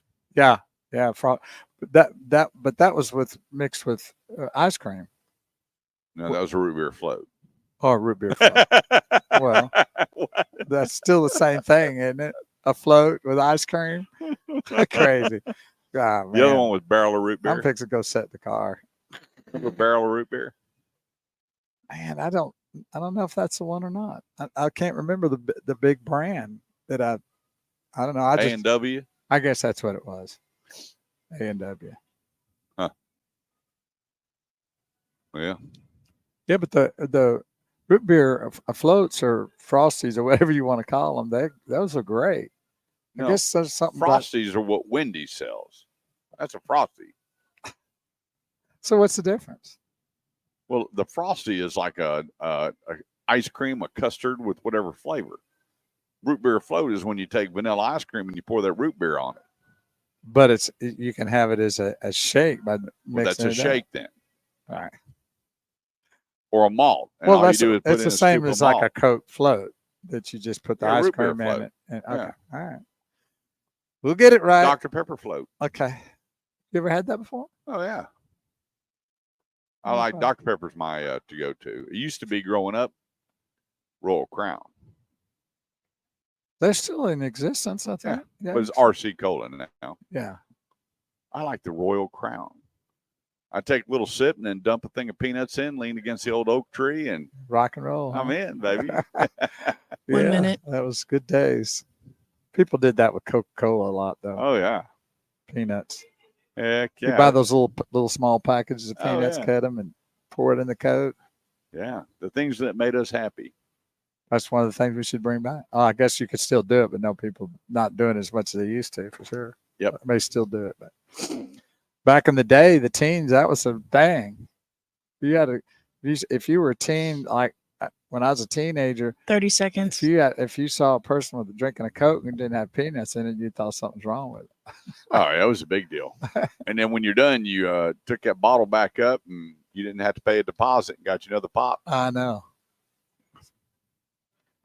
Yeah, they'd give you money back on those bottles if you like 3 cents or something like that. It was a nickel. And then the big 20 ounce was a dime. Yeah. I used to get on my bike and I have that big old grocery bag and I'd ride around Bill Big Lake, collect a bunch of bottles, and you'd have to wash them out and clean them out. And I'd go give me a couple of bucks worth of bottles. Yeah. Man, I high cotton. Yeah. That big old sack of candy. There's a little grocery store in Crabtrees, I think the name of it, was next door to my grandparents' house. And I was over there all the time. 214-787-1190 is the number. That's 214-787-1190. It's the Automotive Ed Radio Show. This segment of the show is brought to you by Freeman Toyota, located on the affordable side of the Metroplex, 183 and 820. My buddy Dane Miner, BJ Stankovic, Jerry Patterson, ready to rock and roll. And what's great is every time you walk in, it's the same staff. You don't see the changeover. Why? Well, Dane Miner runs a good, solid showroom floor. And the salespeople love working there. A lot of people retire with that company. My brother's fixing to retire after 41 years with Jerry Freeman. And Dane Miner been there 40 years. And you look around, and these guys have been their lifers because of the ownership and the management. The place for your next Toyota, the affordable side of the Metroplex, 183 and 820. If you go to the website, not only do you get the 2 years of Toyota care, look what Dane Miner will give you just for buying a new Toyota. The place, FreemanToyota.com. That's FreemanToyota.com. All right. Let's move upward and onward. Brian said that, they taste better in a cold mug or glass bottle, too. Yeah, I only do it in a bottle. Yeah. I wouldn't do it in a can. That'd be dumb. Yeah. It just kind of takes, you like to see the peanuts floating around. Yes, of course. And now what's really good is you can get the unsalted peanuts, so you don't salt up your soda pop. But wasn't that the good thing? When that's what people like? Well, now back then I did, but now I'm not. I don't even put salt out on the table. Yeah, I don't I salt anything. I don't either. There's so much sodium in the stuff little that bit you get, on but something every now and then. I like pepper.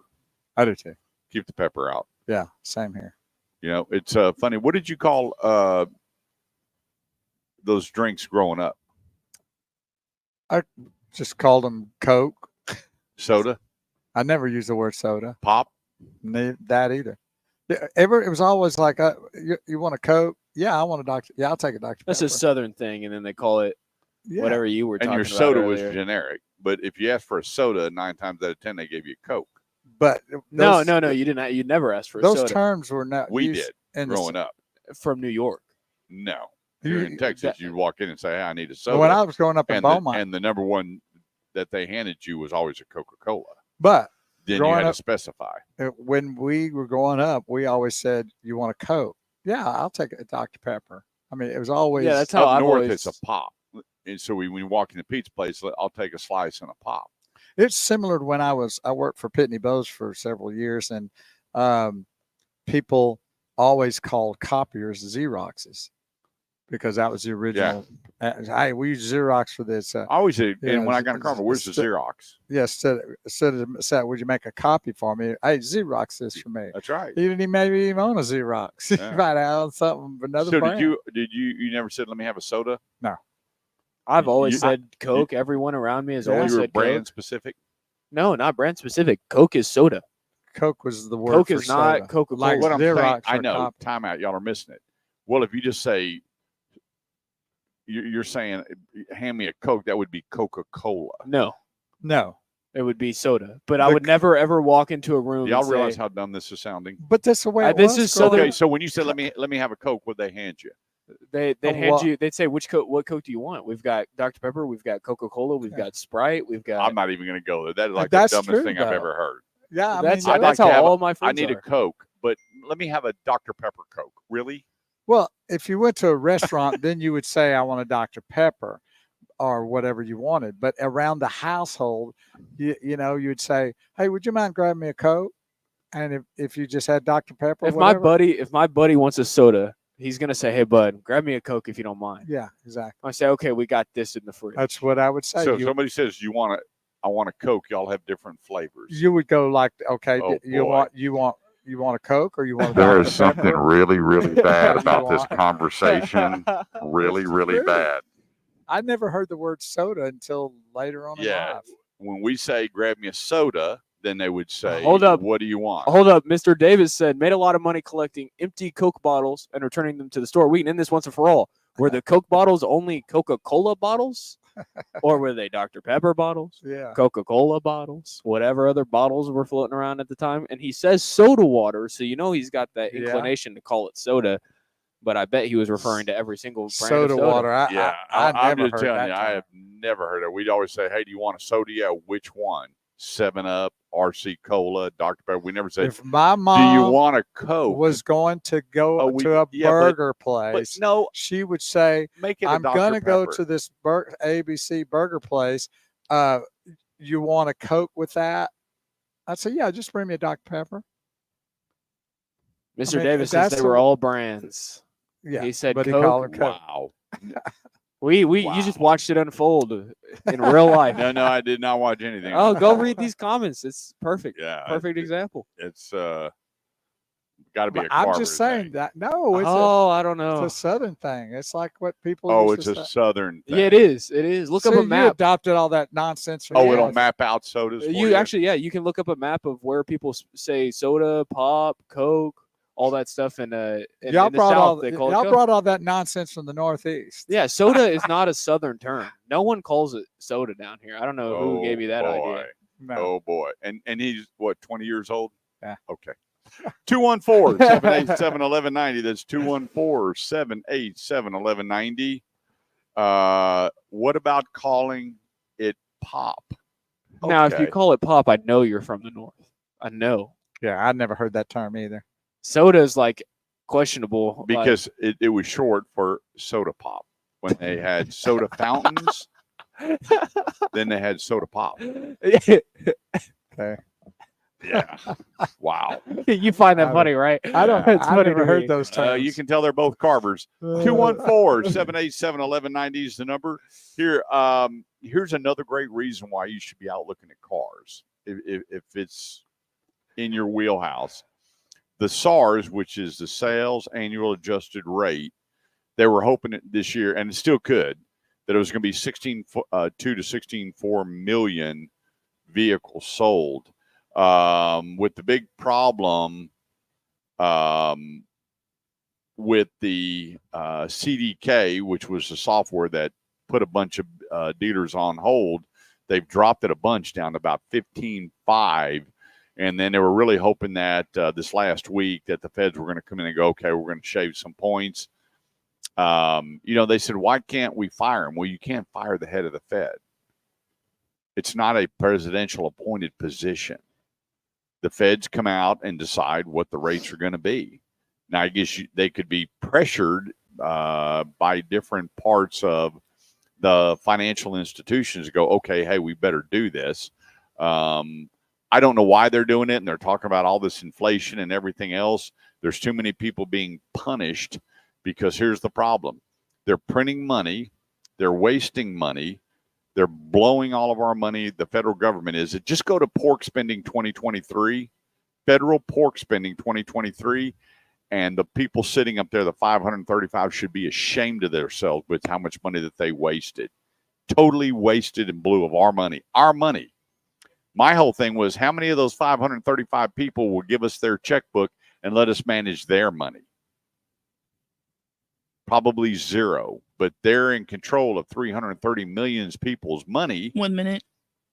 And they're blowing it, just blowing it. And so that is causing less people, less consumer confidence buying automobiles. So the rates are up, sales are down, less trade-ins coming in, less lease returns for the largest employer in the world.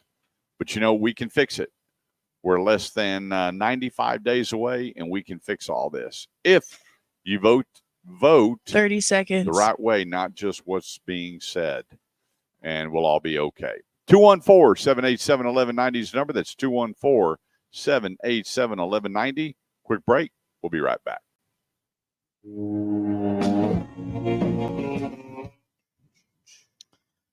All right, everybody, be sure and tune in to our Tuesday evening broadcast with Kirk Chase and myself. We do the Shifting Gears on our Facebook page, Shifting Gears, and our personal pages, also on LinkedIn at Big Wheels Boat Carver LinkedIn page, and then on YouTube on Shifting Gears. And there's other names there with that. So the best way to find it is the actual name is youtube.com at Shifting Gears 2024. Shifting Gears 2024. So join us. We talk about everything from A to Z. We don't really haven't talked yet about any automobile stuff, but that doesn't mean we may not bring it up sometimes. But we're on from 7 to 8 and have stuff that we bring that's on our minds. We share different things each and every Pop Tuesday. is primarily used in the Midwest, Great Plains, Northwest, and Central United States, and rare places on the East Coast. Some people in the South, known as the Carvers, also refer to all soft drinks as Coke. So there you go. It's not a northern thing, and neither is Pop. Well, Pop was brought in because Coke was actually a seltzer, a flavored seltzer, and then the bubbles would come up and pop, and you could hear the carbonation exploding, and that's where the term Pop came from. It was not a Yankee term either. It's all a heavy carbonated seltzer that created that little crackling pop noise. I got you. In 1863, soda pop was created. Well, that's good to know. So, and then flavors were added. They didn't even call it water soda or anything. You know what the first thing was called? Seltzer. Oh, is that right? Seltzer water. And then they started adding flavors to it. Graham says that most of those soft drinks are like green. They have to have coloring. Yeah, Coca-Cola's green until you add artificial coloring to it. The East Coast and Northern East Coast call their drinks soda. There you go. Well, that's what we Not said. pop. There No, you you go. said pop. I No, said no, soda. no, I no, said no, you no, brought no, all no, that no, no, no, no, nonsense. guys are going, we oh, gotta you roll must it have back. brought that from New We York. gotta roll it You back. did. We You gotta brought that roll it from back. that Northeast. And you even That's agreed soda. that you brought it from Northeast because it's a separation No. from soda and Yes. pop. When I go up there, I always say, hey, let me have a slice and a pop when I'm at the pizza places. I never say, let me have a slice and a soda. Never. Pop was brought in down here and circulated through the United States, not soda. Well, if soda comes from the separation of soda pop, then how would its origination be different from the word pop? I think you're crossing lines that you already drew in the sand, man. No, I think you're a conspiracy theorist. You like to make a lot of stuff up. You didn't even know what day we ate at Keller's Burger. Now that is true. I can't even argue with you there. That is so true. And then you rated it barely in your top 10. So. Barely. Oh, now we're nitpicking. He didn't even know what it tasted like. I did, Graham. I did have to agree with Kurt on that because you said I give it about a 7 or 8. Yeah. I thought you might give it like 2 or 3, but you did say like 7 or 8. Yeah, maybe. it's lower. It is. I'll hold that opinion now, especially He's gonna hold that. especially now with all these defenders coming to me. It's making me The only not burger like the that I place. didn't care for that was so overblown that I didn't even wrap my brain around. I recently ate In-N-Out. In-N-Out, I was thinking the same thing. I didn't get it. It's not very good. I went, well, it's just a Normal. burger. Yeah. Normal. It's not horrible, but it's not fabulous. It's just a burger. It's not groundbreaking. I prefer Whataburger over them. Oh, no doubt, Yeah. 100%. I mean, Whataburger is actually pretty I'd good. actually take Burger King over In-N-Out. I I didn't get it. And you pull up, and it is jam-packed. I don't get it either. And I remember before they came to Texas, and I would listen to a sports station, and they would be talking, about going out to California with the Cowboys. And I can't wait to get out there to that In-N-Out burger. In-N-Out burger. They talked about what they couldn't wait to get out there to do. And then when they came to Texas, I was so excited, like, oh, In-N-Out burgers coming. I tried it. I'm going like, man. You know what I miss that What was my is- favorite all-time burgers? Fuddruckers. Oh, I've heard that before, but They I've never were- tried Man, it. they Right. brought out a patty, and it was ground chuck about I that hate thick. that they went out of business. And then you walked over, and they had a salad bar to decorate your burger. how that you wanted was to do it. through- That I didn't would- like their big old thick potato fries, but their burger was bomb. That would do it. I always tell them to double fry my fries. They didn't get it. In-N-Out's a waste of time to get. It's Bert, Chase, and Big Wheels Bull Cover. 214-787-1190. That's 214-787-1190. And the big soda debate is still going on here on the Automotive Ed Radio Show on 1190 KFXR, part of the iHeartMedia Network. This segment of the show goes to Norm Reeves Honda Superstore, North Richland Hills. And they got it all stocked in. If it's a Honda, it's Norm Reeves Honda, North Richland Hills, NRH.com.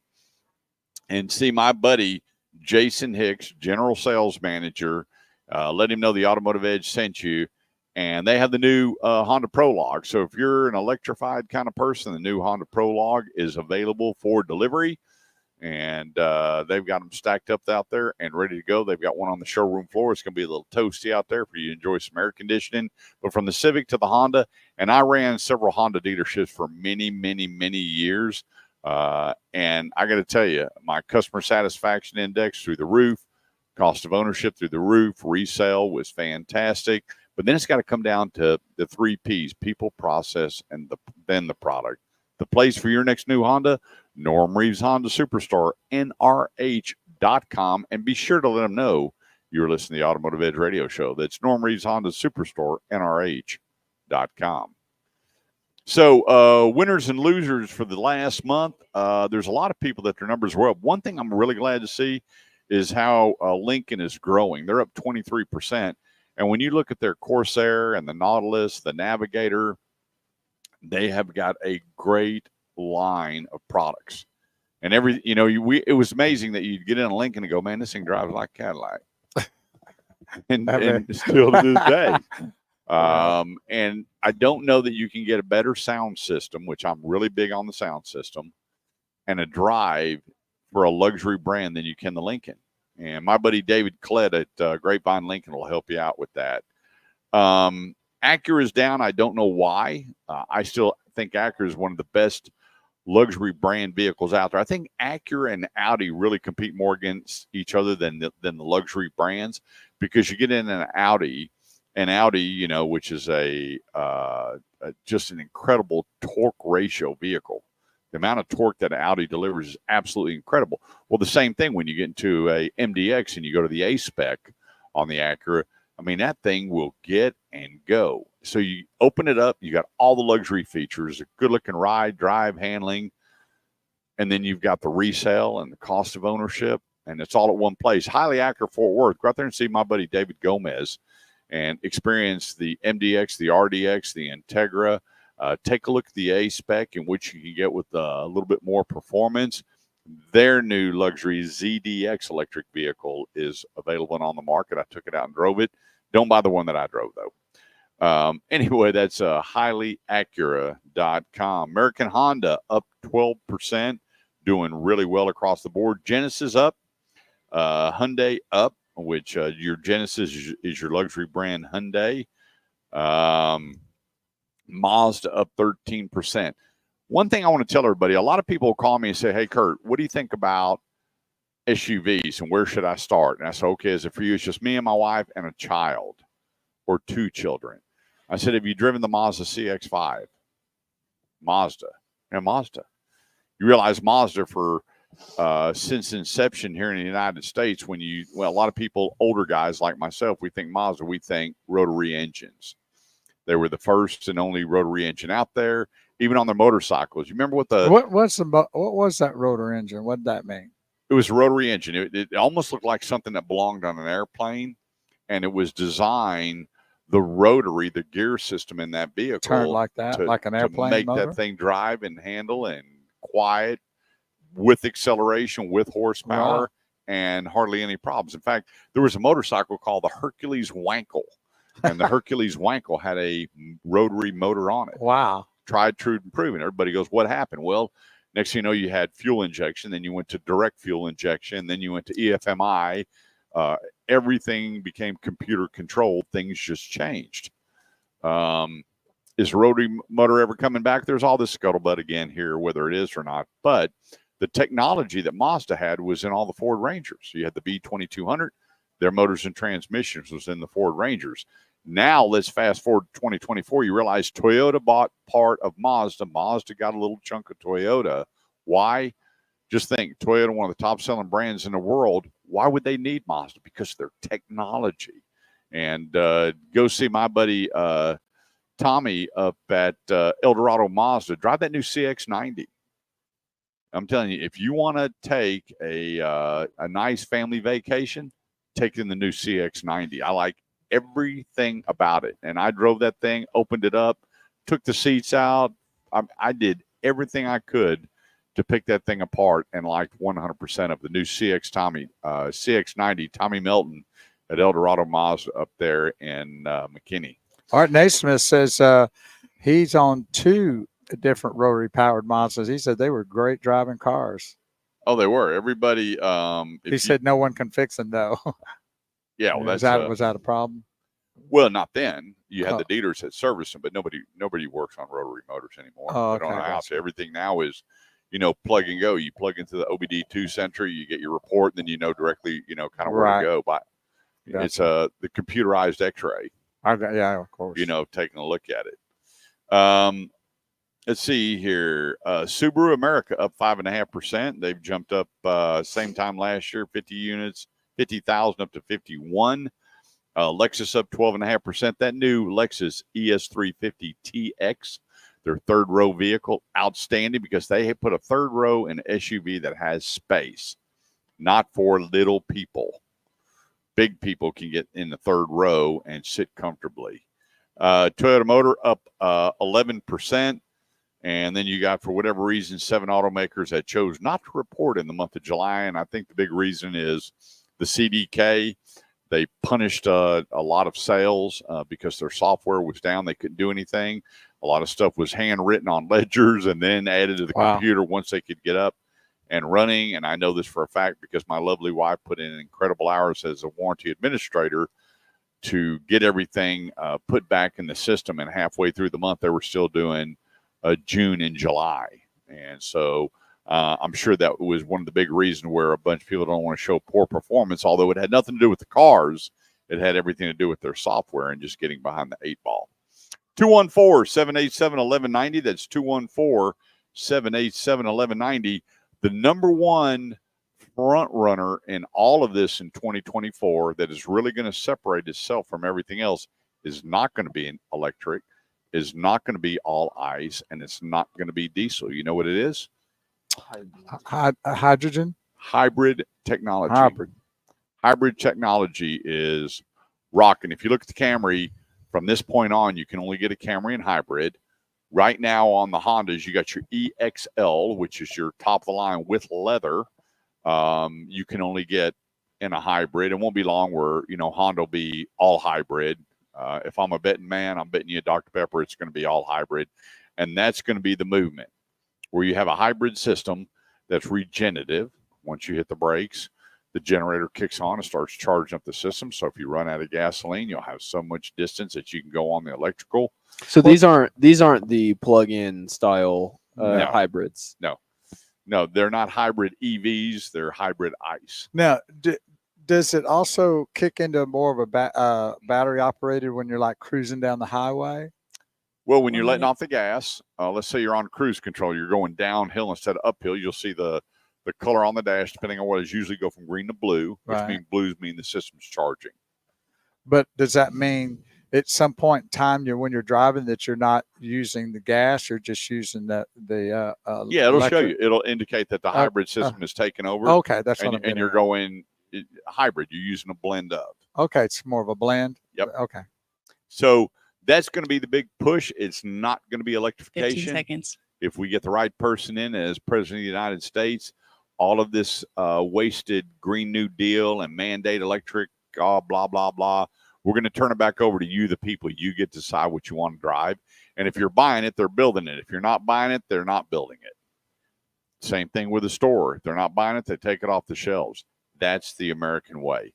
214-787-1190 is the number. Let's take a quick break. Don't go away because we'll be right back.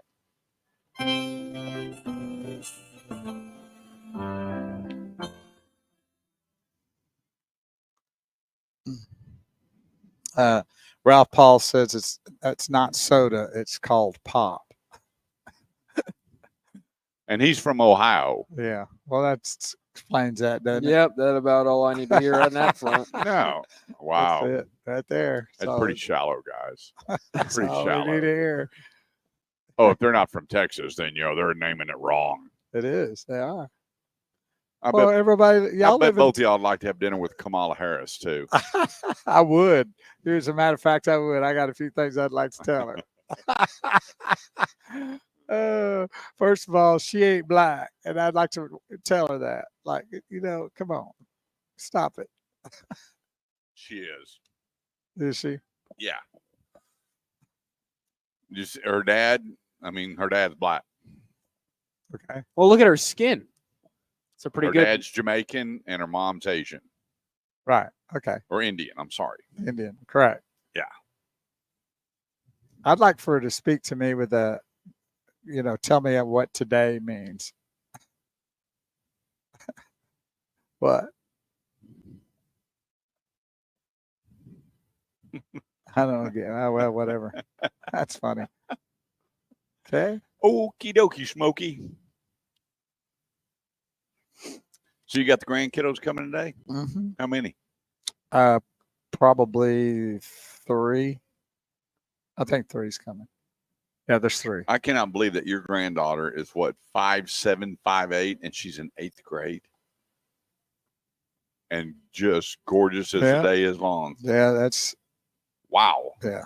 Glad that and pretty athletic too. Papa's got some guns. Oh, he does. He does. I'm not about you. Well, I got Our them dad too. does too. Yeah, we both have them. When she's at my house, I keep them loaded, and so She reminded me. I got a buddy, Brian McFarling, who got me into radio many years ago, and I went to his house. His daughter answered the door, and here's this girl. I don't know how tall she is now, 5'9" or whatever, and showed me. I went, oh my goodness. She goes, do I know you? And I went, I've been seeing her since she was a little girl. And I told Brian. And so Brian and I were talking yesterday. He just called me out of the blue.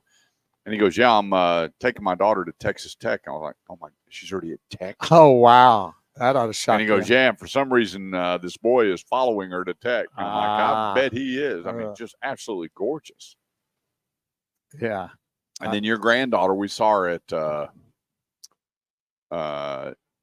Barbara Ann brought her up there to Norm Reeves, and she came walking in, and I almost walked up to the salesperson and go, don't look at her that way. I'll knock you out. I didn't go at it. Yeah, definitely. Yeah, she's gonna be she's got a little wild streak in her too. Like wants a motorcycle and stuff like that. You know, like Well, thank you, Kelsey Sakala. We'll be hugging your neck soon. I understand. It won't be long. Yeah. When is she coming? And I got your fiance some great Dallas Cowboy attire to wear to welcome me here. Mr. And Chase? then I'm going to take him out for a cowboy hat. Yes, ma'am. We have Ralph on hold. Okay. Thank you. So we're going to take Tyrese out and get him a cowboy hat. And then I got some great Dallas Cowboy stuff to wear. Get him some boots. We'll get him fixed up. Get him down there to Billy Bob's. I like that. Yeah. I want to go when you go to Billy Bob's. Did you play there? I did. We played there a lot. Really? Sure did.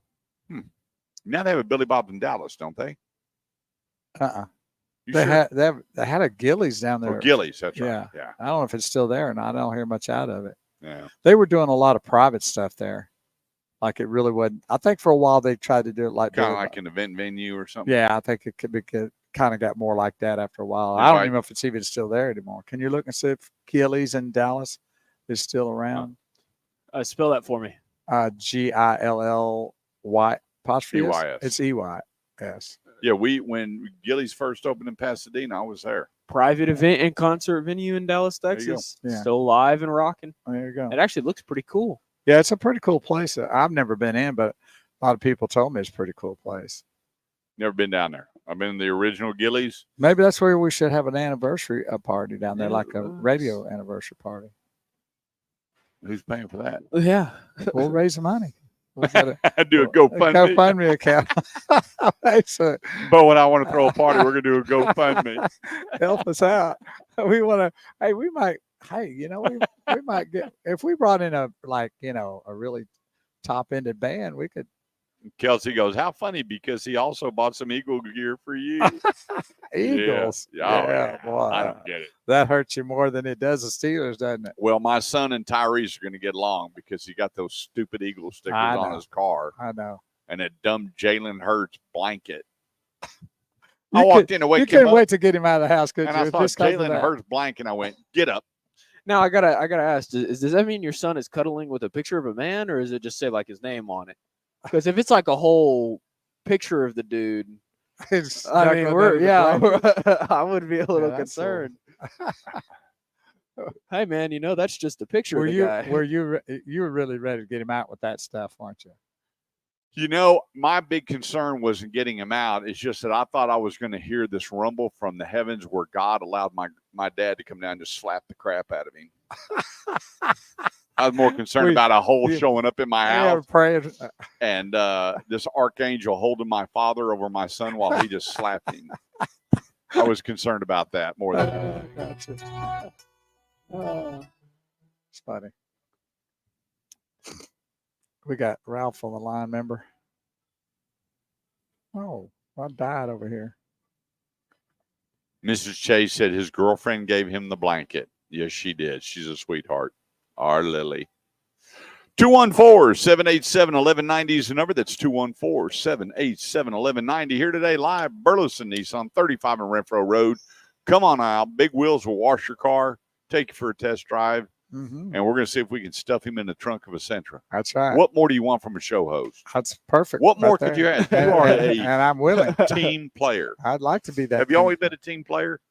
I tried to be. Didn't say that. I always cut it out, but I always Rebel one day, player the next. Yeah, You're your own island.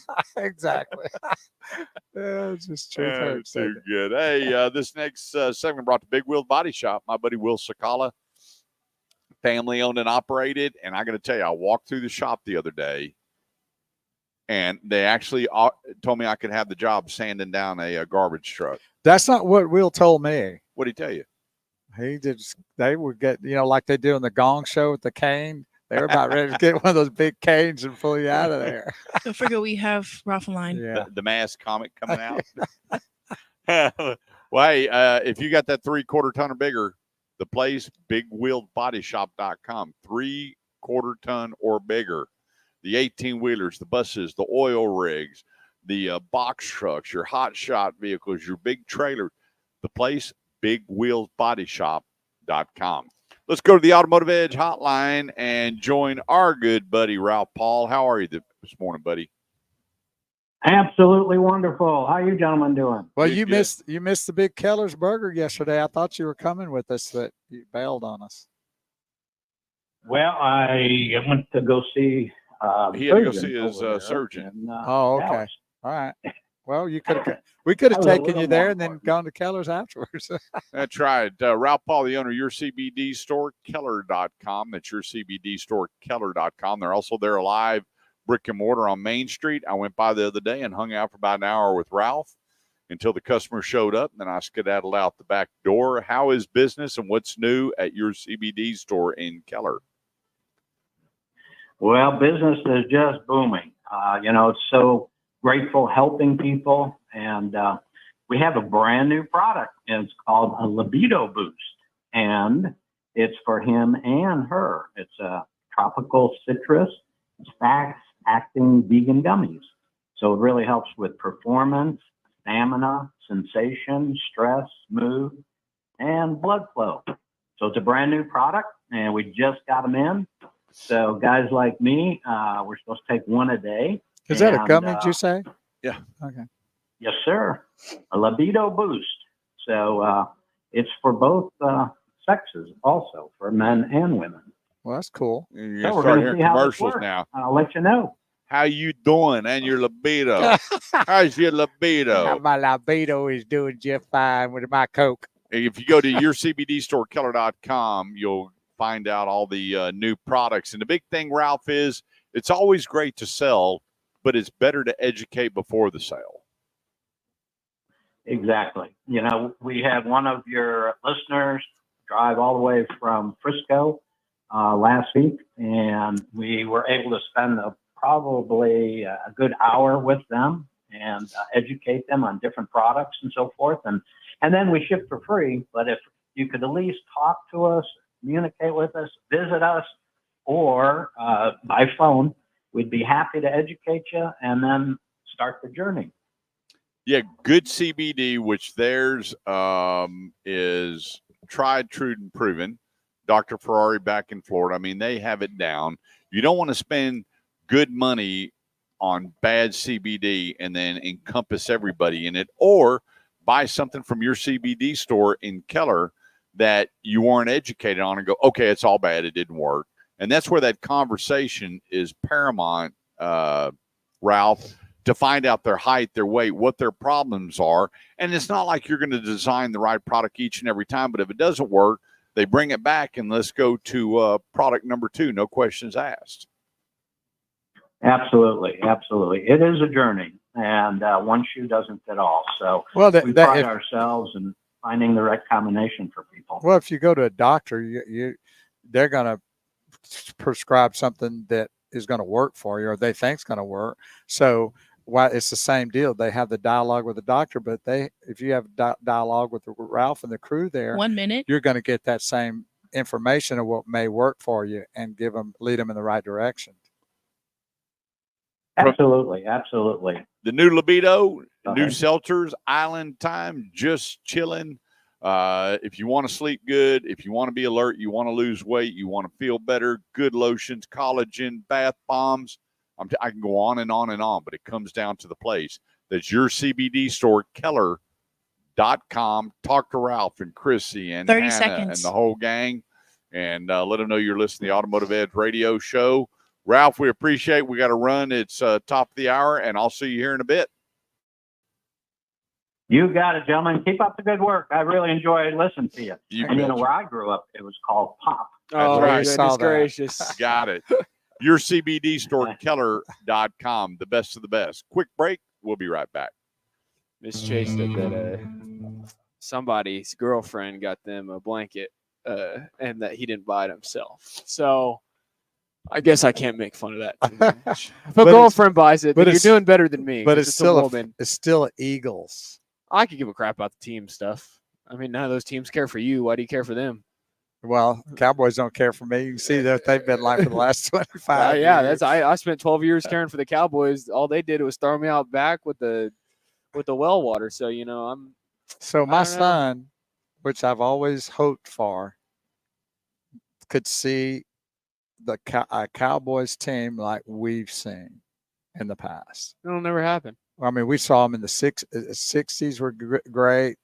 Of course, the 90s were Don't great. talk to me about the 80s and 90s. I mean, we're don't talking- wanna- Well, the 70s, too. Yeah, the 70s. Oh, yeah. wow. You just named every decade up until I was born. Yeah, that's what I'm saying. I Ever mean, since- 1971 beat the Miami Dolphins 24-3 in New Orleans, Mhm. and I have the 45, the Battle of New Orleans. Oh, do you? Really? Cowboys beating the Dolphins, and then next year was the greatest season in the history of the NFL, where the Dolphins went 16-0, the only undefeated team to win the Super Bowl. Yeah, that was Yeah.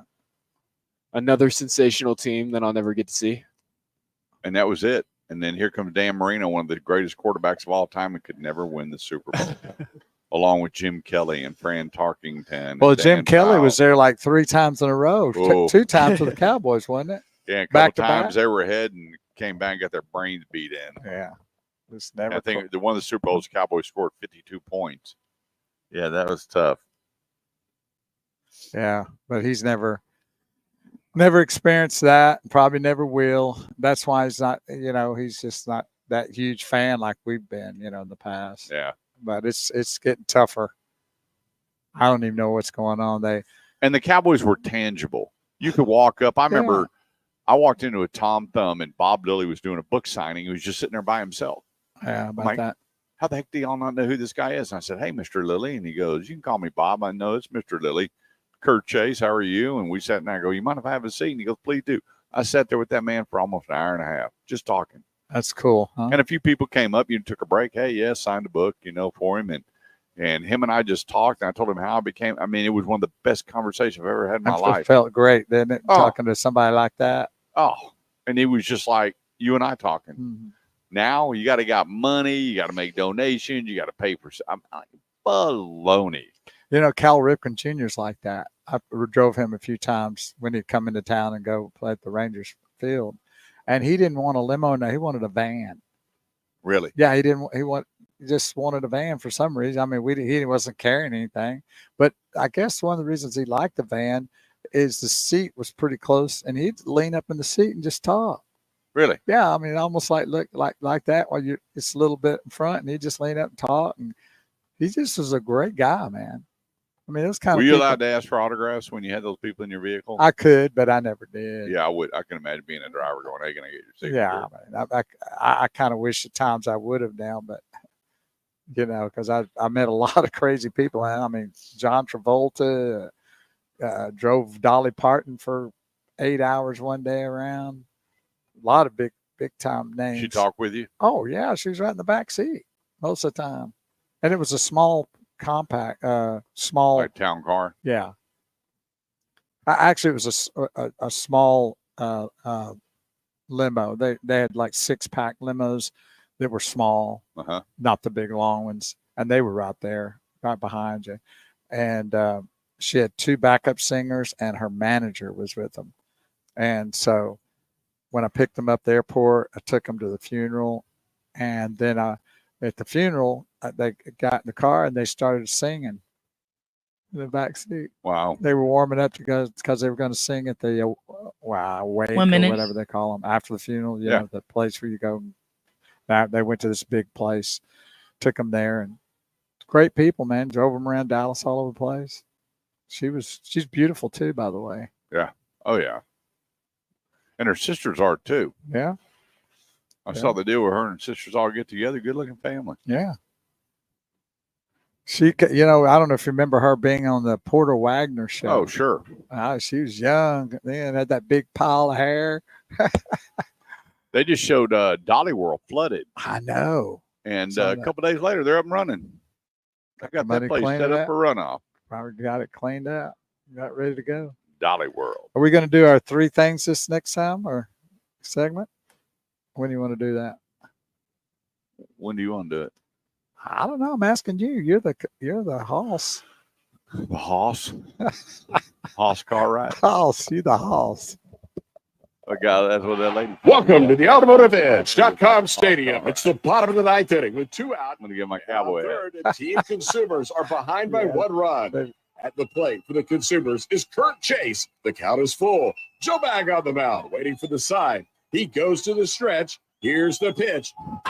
It's a long fly ball. Hit deep in the left center field. It's going, gone. 2-run homer. Another great walk-off win for Team Consumer by Kurt Chase at the AutomotiveEdge.com. 214-787-1190 is the number. This segment of the show is brought to you by Classic Kia Carrollton. Our buddy Jesse Hull, family-owned and operated. He's a managing partner there. From the Kia Soul to the EV9, and this new EV9 got World Vehicle of the Year. World. I'm going, they didn't play around just here in the US of A. They did World. And I've driven it. It's big. Boy, you talking about boot, scoot, and boogie. That thing will move. Was that one sitting in front of us? Yeah. That's a monster. It is. Big SUV. Yes, sir. Big family mover. If it's electrification, EV9, EV6, huge discounts. They're not going to miss your business on price. And if it's certified pre-owned Kia, the place, Classic Kia Carrollton, right there at 35 and 121. As for Jesse, let him know you're listening to the Automotive Edge radio show and enjoy your Kia experience at ClassicKiaCarrollton.com. Art Naismith wants to know who Kurt chased. Who Kurt chased? Who did Kurt chase? I chased Melinda. Yeah, he got that. Also, by the way, it's their lovely anniversary.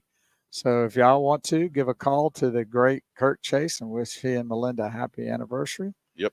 Or you can say it here on our feeds that we are on.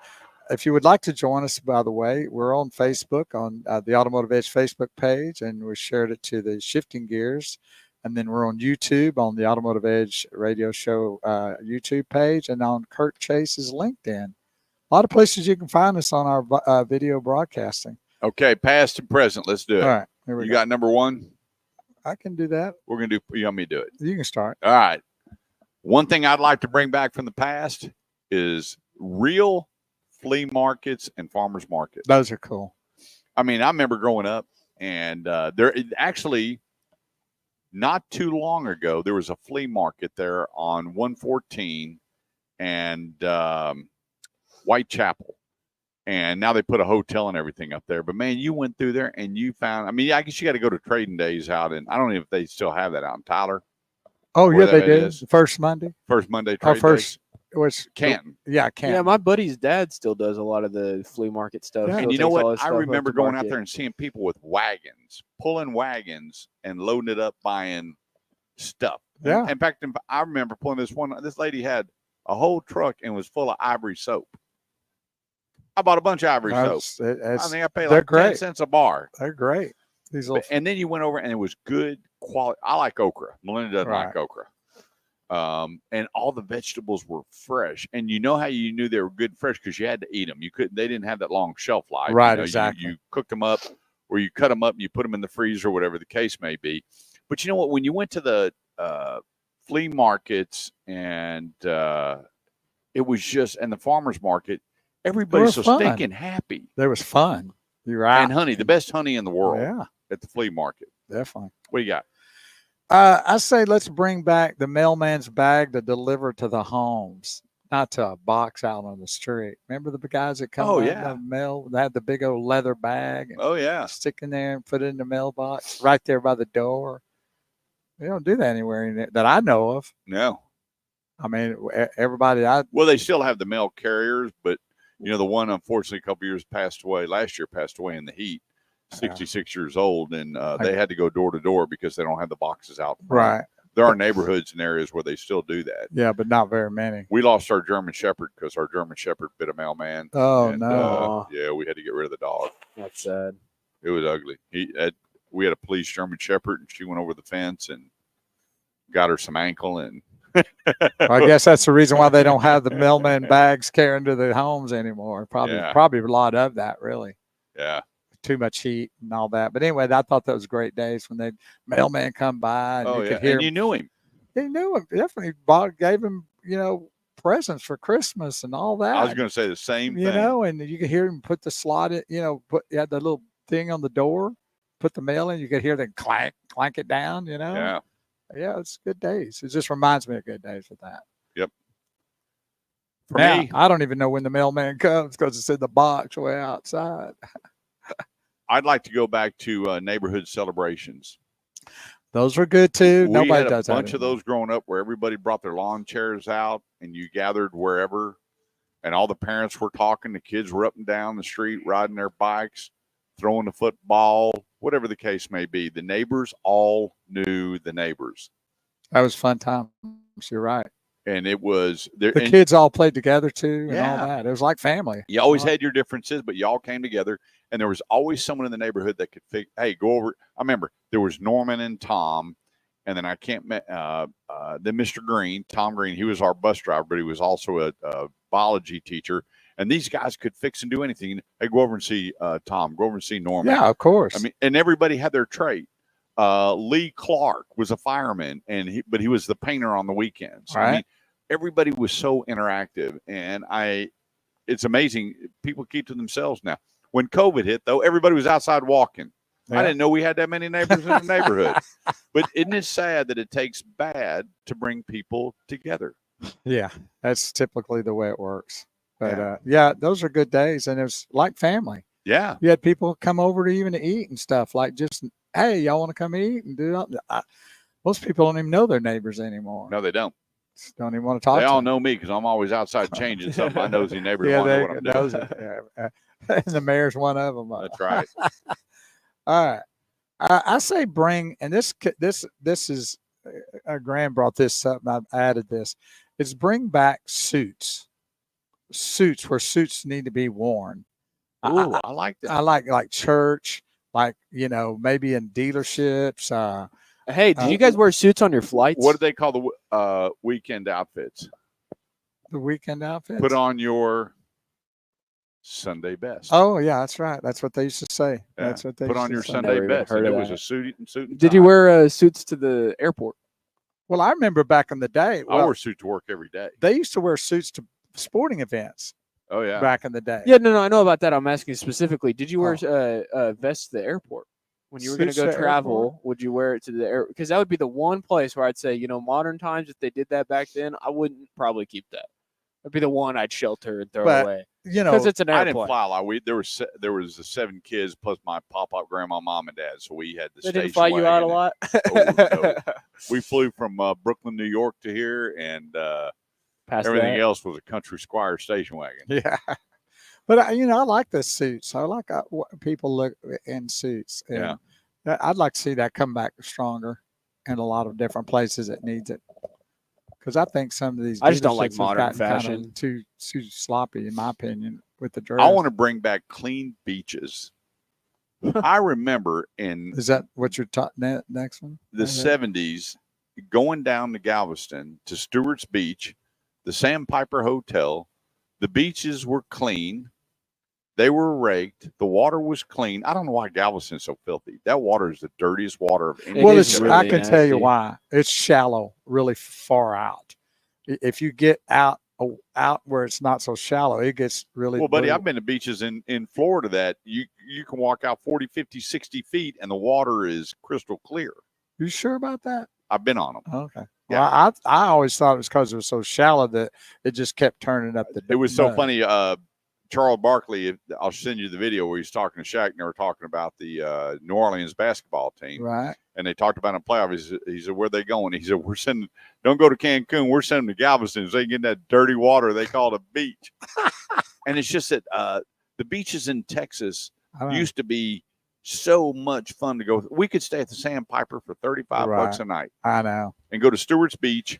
You had the lifeguards, and now it's like the beach has shrunken the wall, It has. the seawall. I think it has has gotten closer, right. and it's just dirty. And I remember just going to the beach and walking the beach for miles, and it was clean and fun, and I'd love to see that. Well, back. if you type in "why is Galveston" on Google, it says "water so dirty" as the top top result, and apparently it's heavy rainfall. The soil mixture in the actual, like it's a sand and clay mixture, which apparently is a big deal, and it's a lot of rain that washes soil from the rivers, into the rivers from the sea, and so you end up with a bunch of sand all kicked up. Yeah, dirty. You got to go all the way out to the trench line in a boat to see good water. I don't think I ever have seen good water. I haven't.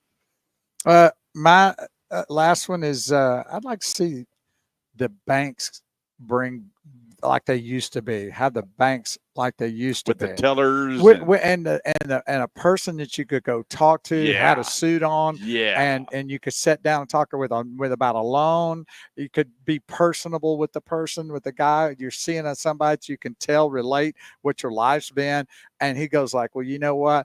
I know you've had a little trouble, but you've been good at this bank. We're going to give you that loan and no problem, and just have this great relationship with your banker like you do your doctor or somebody else. That's gone. Buddy, I'm going to tell you what, that one goes right to the top. Well, I appreciate that. I was at with Capital One. They had one in Keller, and I could tell you every one of the girls' name. I'd walk in, hey, Mr. Chase, how are you? Everything was so personalized. Well, and now it's not. And everything's electronic. Get this. I have to go all the way to Coppell to find a bank. That's insane, isn't it? I went, guess what's not in my wallet? Yeah. We'll have to come back to the get rid of. Or you got to do it electronically. Yeah, well, it's insane. All right, we're going to take a quick break. When we get back, we're going to talk present. And anytime you want to chime in and pop in what your thoughts, do that. 214-787-1190. I'm Kurt Chase with the great one, Big Wheel Bo Carver. We'll be right back. Yeah, it's just insane. Now the banks are just, I don't know. I think we should do away with banks altogether. Well, they're just a waste of time. All they do is take your money and use it to leverage to make their own money, and I don't really even know if it's worth it at this point. I know one thing. It's not very. It's not like it used to be. I can tell you that. Clint Morris says, unfortunately, people that fly have gone the other way. They fly in flip-flops, T-shirts, and some even in pajama pants. I remember when I was a kid flying with my family, I have pics of me and my brothers all wearing ties on a flight. Yeah, see, my sister, you know what she was wearing? A whole blanket. I mean, like a whole mattress. No, she was very fully clothed. She had a hoodie on, a T-shirt on, pajama pants on, these weird shoes on, make her feet warm. I'm like, man, it's a 3.5 hour flight. I mean, I'm about to sit here and just stare at a screen for 3.5 hours. This is a little overkill. Yeah, Charles Davis says, I remember when you could do a handshake on a business deal or a loan back in the day. That's right. I mean, like literally, yeah. Here's our deal right here. Here's our handshake. Yeah, no. I just hate the way the banks are. I mean, when I helped Graham open an account, and I walked in to go in to open an account, and they go, there was hardly anybody there. I mean, there's like maybe two people like behind the counter. The line was there, and then there was one person that was there that was in one of those like loan places, which doesn't exist anymore. And I walk up and she had a person. I walked up to the counter and I said, yeah, we're here to open an account. Do you have an appointment? An appointment? Yeah. Yeah, you have to have an appointment. You got to be kidding me. I couldn't believe it. I mean, where's everybody to open accounts here? It's been several years since I've been there, but the last time I went, there was like 3 loan officers, a couple people open accounts. Well, they don't have to pay those people, so why would they, Yeah, I walked in one in Capital One in South Lake, and there was this big wall. And I walked on, and this guy popped out behind the wall. And I said, I need to make a deposit. He goes, sir, this is a business center. I said, yeah, I want to conduct business and put his money. He goes, you got to go to the ATM out there on the corner. Oh, my Lord. I went, no, seriously? Oh, my And I'm goodness. looking at the guy, and he goes, yeah, unless you want to go to Coppell.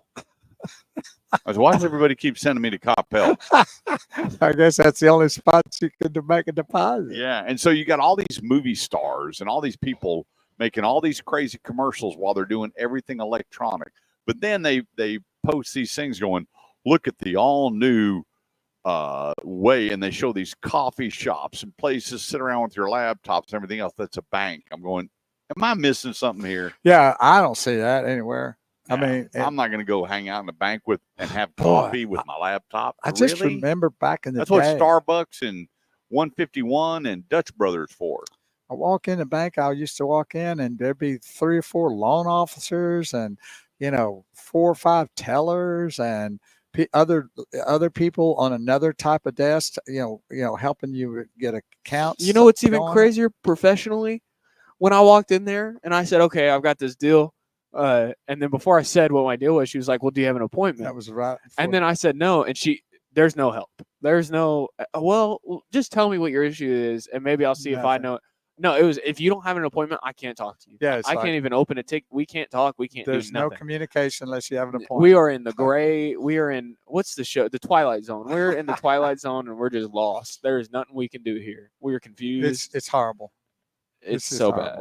It's so bad. Yeah, sometimes I just sit and my mouth hits the floor in awe of what I'm seeing. I agree, especially from what you know from the past things were. Like the saggy britches. I've never understood that. Why you want to have them so low that you got to hold on to them. But that's been around forever. That's not modern. But right? you remember the song "Pants on the Ground"? That had been around forever. No. That has not been. No, around the ones forever, that have it underwear showing, and No. I've seen a lot of 60s and 70s black movies with a lot of sagging going on. not that way though. I don't know. I don't know. I've never seen it. I'm gonna send you a picture once we Remember the black guy that You're gonna get about 10 different. sang that his original song, "Pants on the Ground"? Pants on the ground. You look like a fool with pants on the ground. he got so much. First time I saw that. He was on what was the Star Search? Yeah. You know what's crazy though? They had him on, and he sang that sucker, and everybody loved it. Oh wow! First I time don't even saw know if that, you I guys can went, repeat that. That's pretty crazy. What? It's a funny read though. Rhett Rhett Davis. Davis. That's the saggy friendship for easy access. Love it. Gotta love it, brother. Maybe I am wrong. I'm wrong all the time, so wouldn't surprise me. We'll look at something. We'll see. I don't think. You know, it's amazing. A lot of people were thought about because of their attire, and now it just wheels off. Hey, this segment of the show is brought to you by Grapevine Dodge, 121 and William D. Tate. I'm telling you, you want to benefit to buy a car there? Their whole showroom has been stripped down to the metal, and now they're parking new cars out on the street so they can have parking for the customers to pull up to, and they keep coming.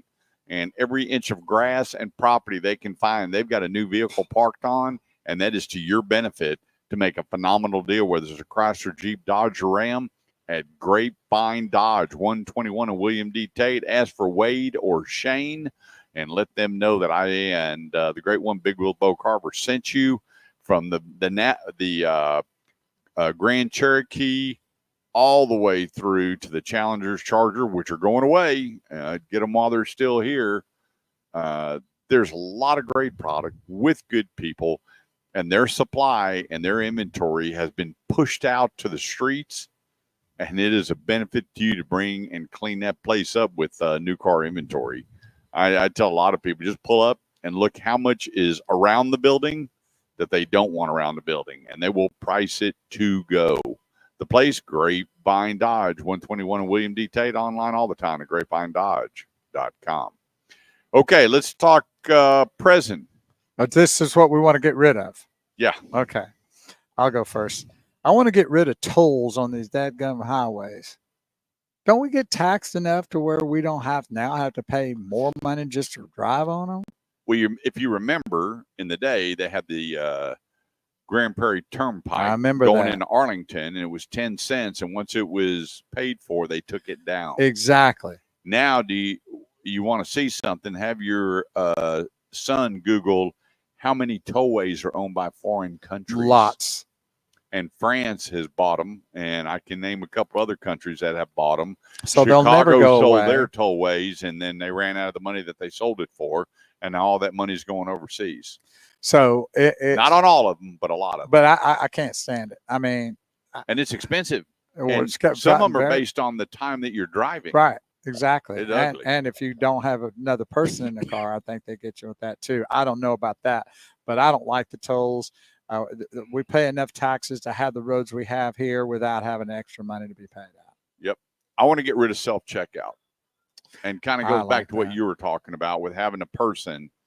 And I asked the manager, I said, hey, do I get a discount? And he goes, on what? And I said, all of this stuff. And he goes, do you have any coupon? I went, no. I said, but I had to load it in my cart, unload it to check it in, check out, load it back into my cart, load it into my car, and load it into my house. And he goes, I don't understand. I said, that's the problem. If That's you don't the understand problem right that, if there. you can't get that, then duh. I just, the self-checkout that I hate it. and how many people still don't know how to use self-checkout, and they hit that button and the light's blinking. It takes forever to get somebody over to go, what's the problem? Well, look at the register, the light's blinking, and then they got to call for a manager for an override. I'm going nuts, absolutely nuts. I can't stand Self-checkout, especially when you got the vegetables, and then you got to start looking up your own vegetables. And they said, well, that's why we can have the price that we have. I'd rather spend a little more and you have somebody absolutely. check me out and stack my groceries. Well, I brought that up a couple of weeks ago about having service at our gas stations. Yeah. I love that, and it's You know how much money I made in tips sacking groceries? Oh, I made a bunch too. I'm telling you, and I had it down. They used to bring us in the back and teach you so many canned goods, don't overweigh the brown sacks, and this, that, and the other, and had a separate wrap the chicken where it doesn't, bleed all into the I bag. had customers that asked for me to sack their groceries. Oh, I would have some people go, I'll wait on him. Yeah, I did too. And man, every time you just figure you brought 10 people out and you got a quarter, 50 cents a pop, you're high cotton, baby. Oh man, 50 cents is great. But if you got $1, you really. And if you're sacking during the holidays, you made some coin. I made a lot of money. Here, man, let me take your vehicle. I'm telling you, I had people wait for me to help carry their groceries out. Yep, I gotta know. Yeah. All right. My next one is I want to get rid of rap music so bad. I just can't stand that crap. And it's not music. It's I know they have some sort of sound of music in the back, but they're not singing. I don't know what that's called. It's a rhythmic word salad. And it sucks. I hate it. So that's my second one. This one is probably going to fire some people up, but I think that when you can properly dress, you properly dress to go to church and turn off your cell phone or don't even bring your cell phone into the church. Unless, some people use the cell phone to look up the Bible and follow along. But I see people on their phone just typing away. I can't believe how fast they move their fingers. The music will start, and right up to the little end, and then send. And then they're sitting there turning their phone over and looking at the whole time they're in church. Well, maybe the Lord's talking to him through a text message. And then what some people wear to church that they need to cover up.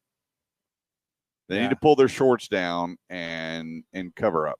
And it just blows me away. And they walk around like they know everybody's looking, but they look up in the clouds and the skies. I'm going, you know what? There are places to go to properly dress. And that's one of them. I love this place downtown Fort Worth. This guy opened up this restaurant, and it's for guys. It's coat only. No, you don't have to wear a tie. Sports coat with slacks, no jeans, no shorts, and no cell phones. I like that. And if they have to come up and tell you to put your cell phone down, they throw your butt out of the restaurant. I'm in. Where's this at? It's a restaurant I'm not going to promote it. Oh, okay. But, if you just Google restaurant in Fort Worth, no cell phones allowed, it'll pop up, and he's a very famous chef.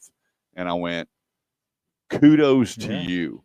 Nothing drives me crazier than watching mom and dad on their cell phones and their kids on iPads. At a restaurant. No one talking. They wonder why the world is where. That's why we have the guy that goes around the phone going, the other day, what language they speak in Hawaii? And the guy goes, Portuguese? I went, oh, boy. How many states are there? The one girl yesterday I watched it, 56. Yeah. They've added some. Yeah, since I was a little girl, they added like 5 or 6 more. They don't know who the president is. They don't know nothing. They don't know what that country's north of Put America. the cell phones down. Yeah.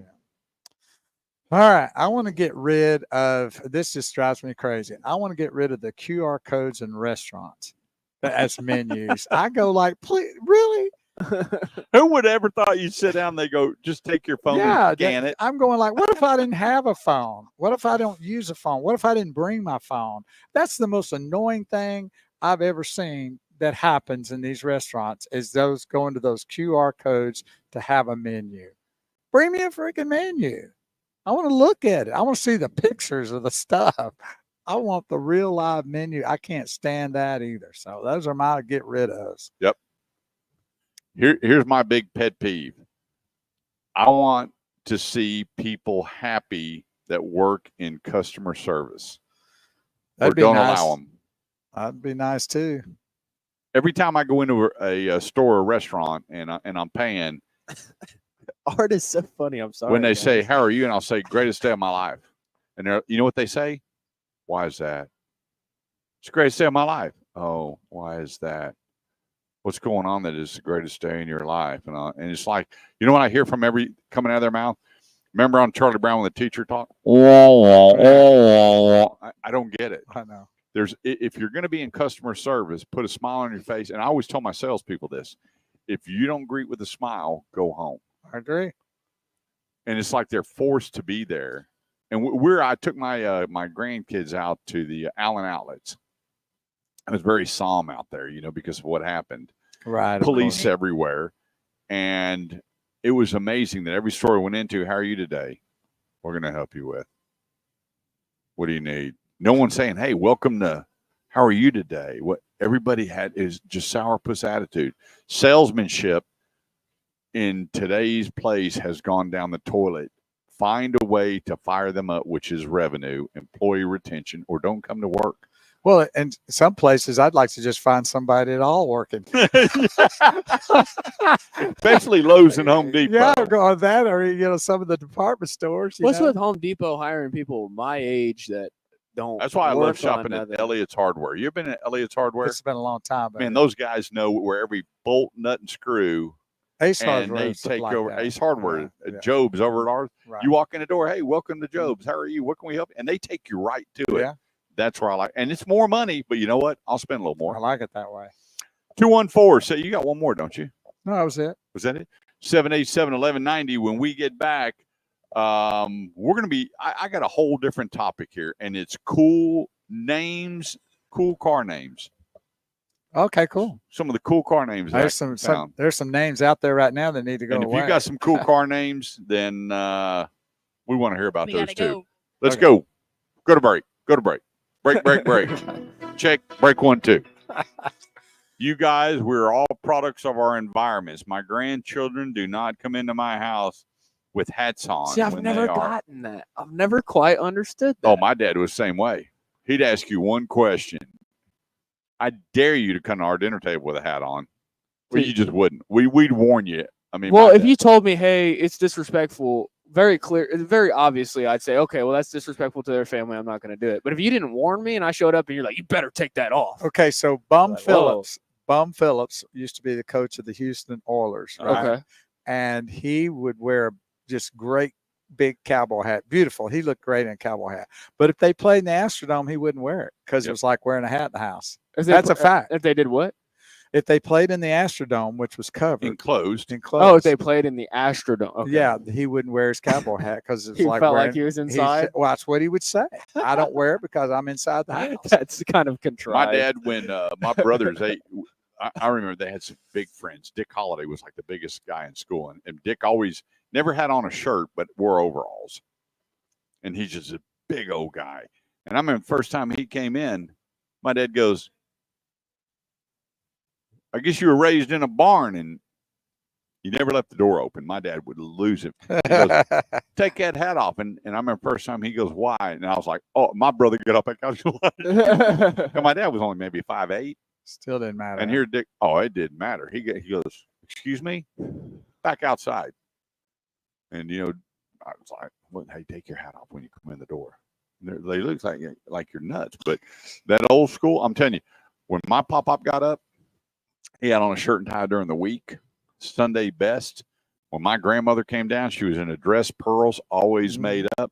They were very proper. They spoke well. They were respectful. There was manners. Like the 50s TV shows, like, Yeah. you know, Father Knows Best. Or Remember old Barbara Hey. Billingsley? She never had a bad day. You know what? When I see all the, and I don't mean this to disrespect anyone who follows any of these practices. Still, I think they're awesome. But when you look at the English doing their king and queen deal, Right. that feels real dumb when you're looking at it, right? You look at that and you're like, kind of cool, but real stupid. Yeah. Well, it's because it's a whole bunch of traditions that have been passed around for generations and generations that weren't passed to us. This was hardly passed to me. This like hat on when you're, you know, hat off when you're talking to ladies, tie. None of that was really passed down. So try to put yourself into my shoes when you're telling me that like I can't wear a hat in an Astrodome. I mean, that sounds pretty ridiculous to me. What happens when you crack the Astrodome? Huh? What happens when you crack the Astro? If they couldn't open it. No, it wasn't. It's It was just a all in straight place. dome. Yeah, it's all always. Why do you think it's locked up? What happened? I don't just do this. We're not frozen over here. I haven't seen that. No, here. we're good. Yeah, just came back. Yeah, my dad pulling out chairs, standing when women walk in a room. You best be moving. Now I still stand when I actually do kind of practice that, but that's more subconscious than like taught. Yeah, Just feels respectful of someone. I remember my addresses you. first buddy. We sat down. We just got through playing in a baseball tournament, softball tournament. Now I'm a grown man now. We sat down. My dad comes in, and we just stopped by mom and dad. We're playing in a tournament in Grand Prairie, and I told mom, I said, "Hey, would you mind?" I said, "I got some of the buddies, and it's too far to drive all the way back to Dallas. Could we come over there for lunch? We're playing a round robin, meaning we play 24 hours a day. You go lay down, they'd call your number, your team went out on the field. It was a 3-day round robin. Bring them over." My dad walked in. Here's all these ball players sitting at that table with a hat on. I thought my dad was going to have a heart attack. clean house. Yeah, I went, guys, down, everybody take their hat off. Quick. And they're like, one of them turned it around. No, take it off. And these are grown men. They took their hat off. I'm like, some things never change. I didn't have my hat on, but I wasn't, conscious of it. But Art Naismith says, I saw a girl dressed so provocatively at a funeral. It was a wonder she didn't raise the dead. Oh my god! And then he also asked, when you self-checkout, do you leave yourself a tip? It's funny, dude. I'm tipping myself. yeah, chivalry and manners 20 seconds. has gone to the wayside. I had someone chew me out for opening the door for him a few weeks ago. Is that right? Yeah, it was a lady too. Like for going into a building? Yeah, I can't even repeat what she said to me. I mean, like she was upset. It personally hurt her feelings. And then I opened it. To be fair, I thought she was cursing me out because I opened it too far. Like, now I got to rush and get to you. But no, she was. Wow. She didn't want you to do She it? said that is. She said something about. It's Kurt, Chase, and Big Wheels Bull Cover. 214-787-1190 is the number today. Burleson Nissan, I-35 South and Renfro Road. Come on by. Inventory is huge. They're making deals. Got a good crowd here already. And for all you moms and dads, your kids are going back to college. When you look at the average interest rate, 11% on pre-owned, the average cost $27,500. Come buy a brand new Nissan for less than that, and send the kids off to college less than what you'd pay for good quality pre-owned with a warranty, and the warranties are good anywhere in the United States, and a good interest rate. The place, Burleson Nissan, 35 and Renfro Road. We're going to be here for another couple hours. Come on by and see us, or go to burlesonnissan.com. All right, we're going to have a little segment here called Cool Car Names. And remember, real quick, if you have an automotive need, I've been doing this for 36 years. I've got a connection with every make and model, owners, general managers, salespeople, to make your shopping experience seamless. Never a charge. The deal's never brokered. If we save you time, volunteer. If we save you money, pay it forward. Or you can send in a donation this year to our Adopt a Teacher program. We are raising money to help supply our teachers. And my supplies go right to the classroom. I don't drop it off at the ISD. I don't drop it off at the front office so everybody can pick what they want out of it and the teachers get the leftovers. We take the supplies right to the classroom. And if you send me a text or email, I can tell you how you can help with our Adopt a Teacher, but you can't pay me a dime. Let's go to cool car names. Oh, I've got And I'm going to name just a couple of them. One of my favorite, and it just sounds bad to the bone. Are you talking about now that's not out, but something they should pick up and use? No, names of cars that are past or present. Oh, that's been around. That are just cool. Okay, I got you. To me. All right. Different like kind of soda and pop. We don't have to discuss Well, I this. wanted to make sure we're on the same page here. Barracuda. Oh, that's Barracuda is pretty cool. Yeah. The Plymouth Barracuda. Very cool. I remember when that came out. That name I just went and bought a Barracuda. Just means mean. Yeah. I mean, you just go like, hear that Barracuda name, you want to like get out of the way of that car. Yeah. Because back then you had the Roadrunner, the Barracuda. I mean, there was just American muscle that just screamed American muscle. Definitely. The Pontiac Le Mans. That was cool. Le Mans is cool. Le Mans, you got the Le Mans race over in Monaco, and the Cadillac Biarritz. I always liked it. It was just something cool. I think I've got some names that might put you to shame over here. The Javelin. Oh, never mind. That's really cool. That's cool. What car is that? The AMC Javelin. I don't know if I've heard of that. And it was a turd.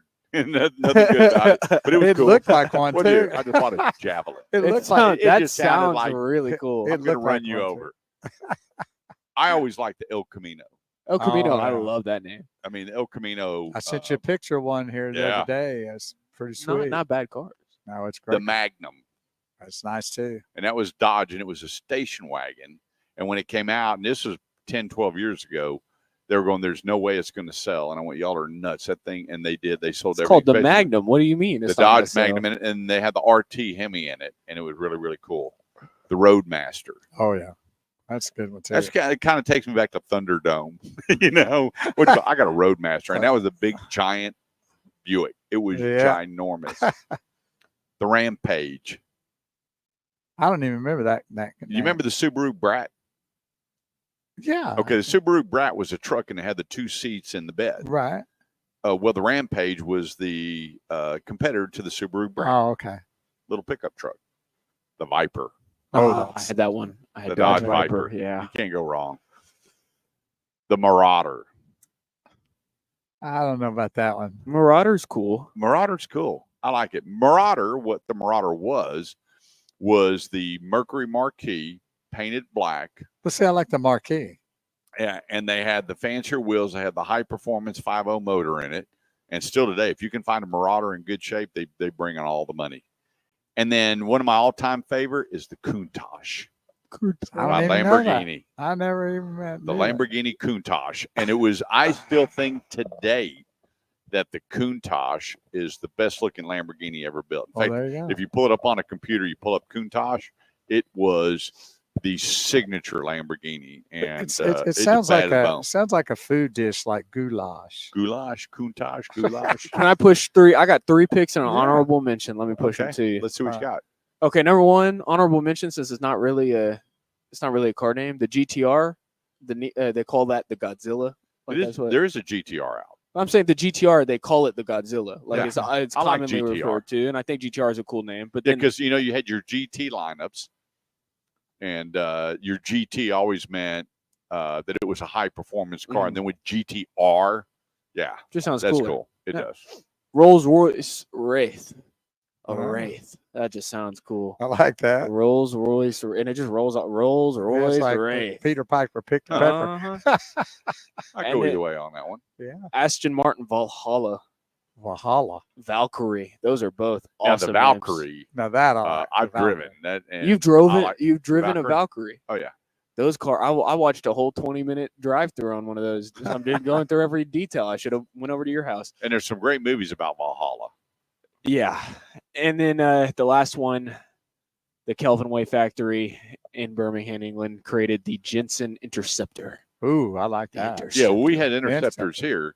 Yeah, but this Interceptor, I pulled up a picture so you could give and they were for certain motorcycles and cars. Is that it? These are all Interceptors, and it is just a pretty looking.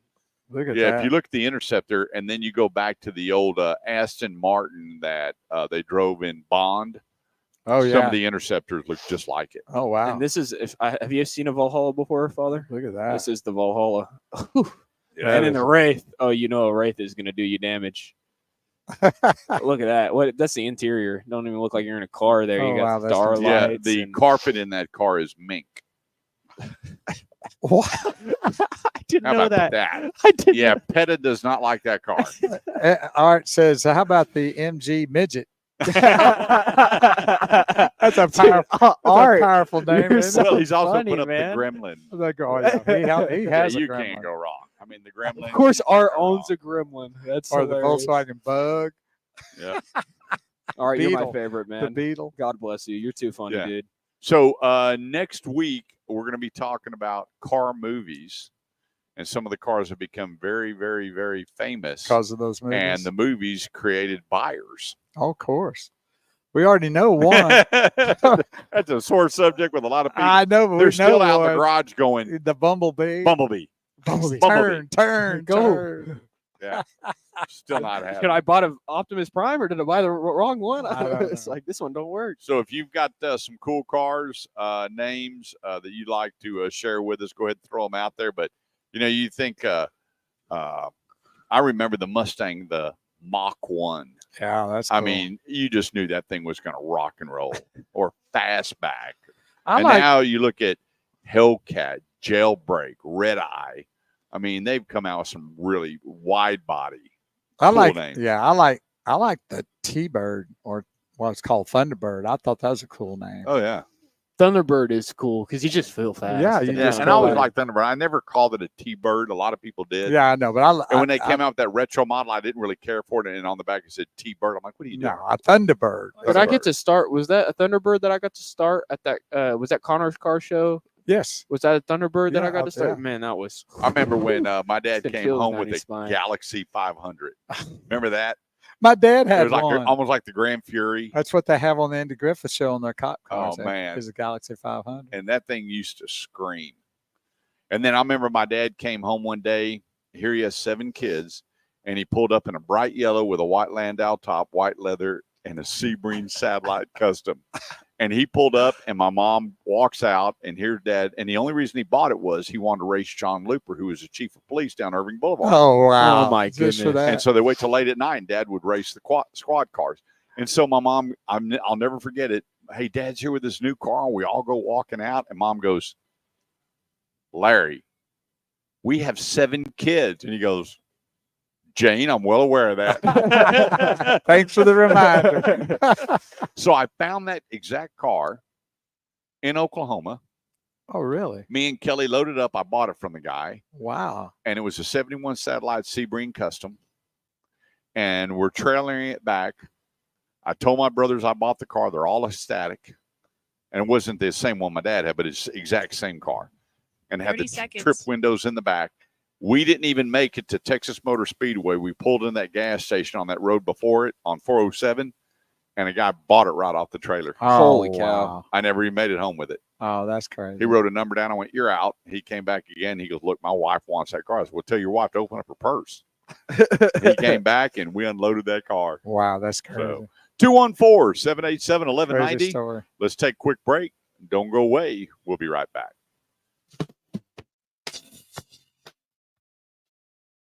That's a great song right there. Who is this? Real quick, Maddie. Hurry, hurry. Maddie's What on did you break. say? Golly, you don't even listen to me anymore. I don't get it. And now you're talking about moving to Seattle. You're not going anywhere. You're not going anywhere till I retire. I'll just tell you that. Huh? I said okay. Oh, that's a sarcastic okay. Silence is Golly, golden. Maddie. I thought I you think you're loved. reading way too much into it. You're not going anywhere till I retire. So, however you want to handle it. Tell iHeartRadio that. Huh? Tell iHeartRadio that. Radio that. I already did. You know what they said? We'll give Maddie a special pass so she can do your show. They Gonna be said- tough in Seattle though. Huh? What did they tell you? That no matter whether you're there or not, they'll give you a special pass to get in and produce my show. That's I feel that's that's a joke. Could you do the show in Seattle? She ain't going to Seattle. She's hoping she is. I asked her if her dad. What's in Seattle? Job? Doing what? Uh-oh. She's gonna go silence on me. Maddie, Yes, what job in Seattle? I have an interview with Amazon coming up. Are you going to be one of the people that are in the Seattle fish market where they're flipping the fish over the counter to each other and everybody applauds and leads a tip? Other than that, No, you a little bit need more important than that. no. You need to stay here. Well, tell iHeartRadio to give me a full-time job because they won't give me one. They should. I agree with that. Well, Refuse to pay me, and they refuse to give me a full-time job. well, we need to picket iHeart for Maddie. I'm good with that. Get a couple. You know, I'm really good at calling angry, get right? get a couple thousand people with signs. I'd be easy to do with helping Maddie get that job. I know we could round that up. Well, I've met with all the powers to be. Yeah. Which shouldn't be in power. You know, I was thinking about that Olympic deal, and I don't know much about I haven't looked past what I've seen like on the front page of the internet about the boxing deal. Right. So I don't have much else to offer there, other than what Mr. Chase already added. But in terms of just the gender conversation, I don't see why gymnastics isn't, unisex. That'd be a great test. Make gymnastics unisex. And then once Simone Biles is no longer the top performing gymnastic person in the planet, then I believe that opinions will change on whether or not you should combine sports.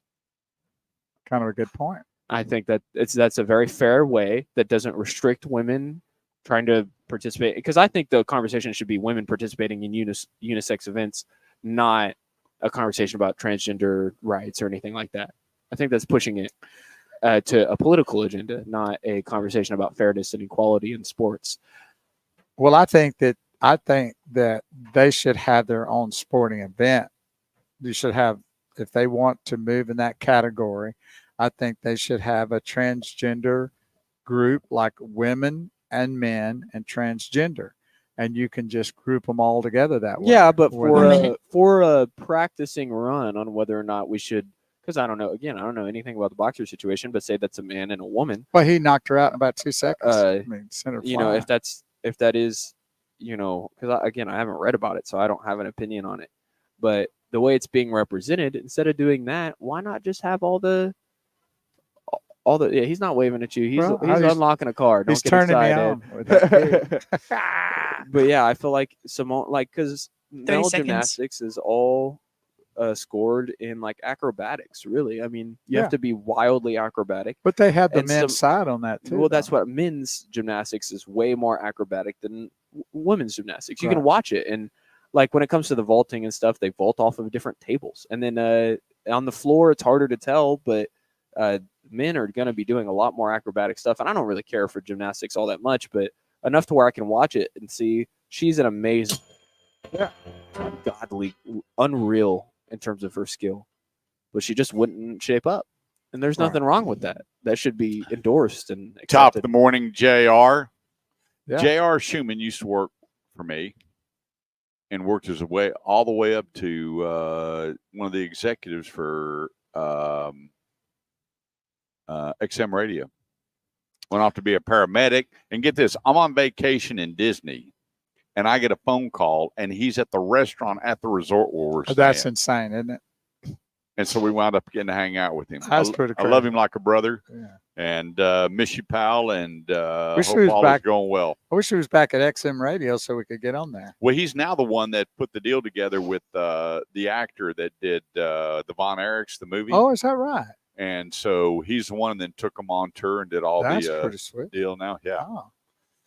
My brother from another mother. Love you, pal. 214-787-1190 is the number. That's 214-787-1190. This segment of the show is brought to you by Eldorado Chevrolet, 8-time Chevy Dealer of the Year. Go see why. If you're not ready to buy, they're fine. You want to kick tires, that's fine. You want to walk around the lot, just test drive and go home, they're fine. You want a great deal like $14,750 off a new Chevy Silverado Crew Cab? Eldorado Chevrolet. There's a reason why they're 8-time Chevy Dealer of the Year, because the people love them. They love the fact that they got to shop and come back and they weren't pressured.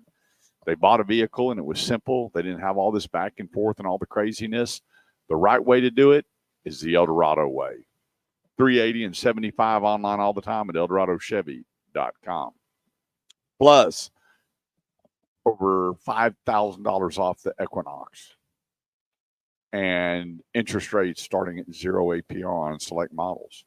More reasons, eldoradochevy.com. And don't forget about the big car show and barbecue. That's right. Cook-off in October. Yep, 12th. 18th and 19th. Yeah, we'll be out there on the 19th. Yeah, we'll be there 19th. That's when they judge the cars. got the meat. Where's Where's the meat?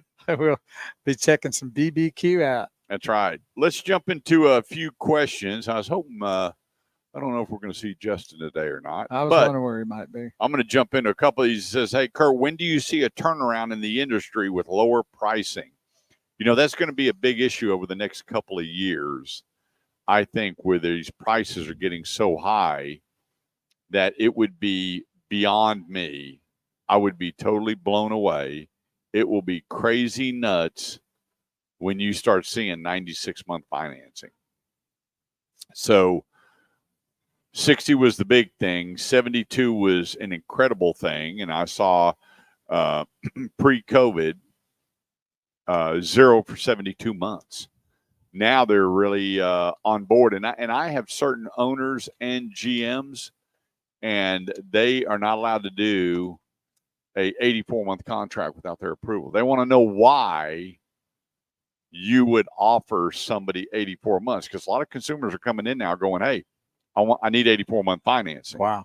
Well, But I here's can the thing. see it. There's no incentivized rate on 84 months, but they go, hang on. Okay, if I'm going to pay 7.9%, let's go ahead and go 84 months to get the payment where it needs to be. I'm going, the manufacturers are really shooting themselves in the foot, continuing to price these things so crazy. And the sad part is they're squeezing the profit margins for the dealers and mainly for the salespeople. The turnover with the salespeople is absolutely incredible. So what they need to do is increase that spread and start building vehicles that are much more affordable and that are not electric, period. Let's see, Kurt, when we see better lease programs and tax credits and no money down leases, they're going to have to do something here pretty quick. And reason being is I look at the day's supply. How many cars are on the ground available? Right now it's over 3 million. Over 3 million vehicles are available retail, ready for sale, and the productions are not slowing down. So what are they doing right now? They're getting all the 2024 assemblies done and finished, getting all the equipment on the cars out. Remember, Toyota doesn't build Toyotas, they assemble Toyotas. Honda doesn't build Hondas, they assemble Hondas. Nissan doesn't build Nissan, they assemble. So they get, if you look at Michelin tires, we're looking at right now. So Michelin supplies all the tires for the car. Nissan doesn't build Michelin tires. You look at the rims on their vehicle. They don't build the rims. They have a company that builds. So they have all these suppliers that come together and build them. They need to start getting with their suppliers, and by having the right president in and getting this economy back and start bringing these prices down like they're doing with electric. If they can do it with electric, let me tell you, they can do it with ICE cars, internal combustion engines. I promise you. They have to start coming down. 1 minute. And then getting their lease programs down, getting the tax credit incentives down, and then this industry will pick back up. Remember, we don't want to lose jobs. This industry is the largest employer in the world. When I'm thinking after the election cycle, we have the right president in, everybody's going to be happy. 30 seconds. We're going to be drilling, and it's going to fire so many great things up. And the big fantasy of the Green New Deal will go away and things will get back to normal. 214-787-1190. I'm Kurt Chase with the great one, Big Wheel Bo Carver. Don't go away. We'll be right back.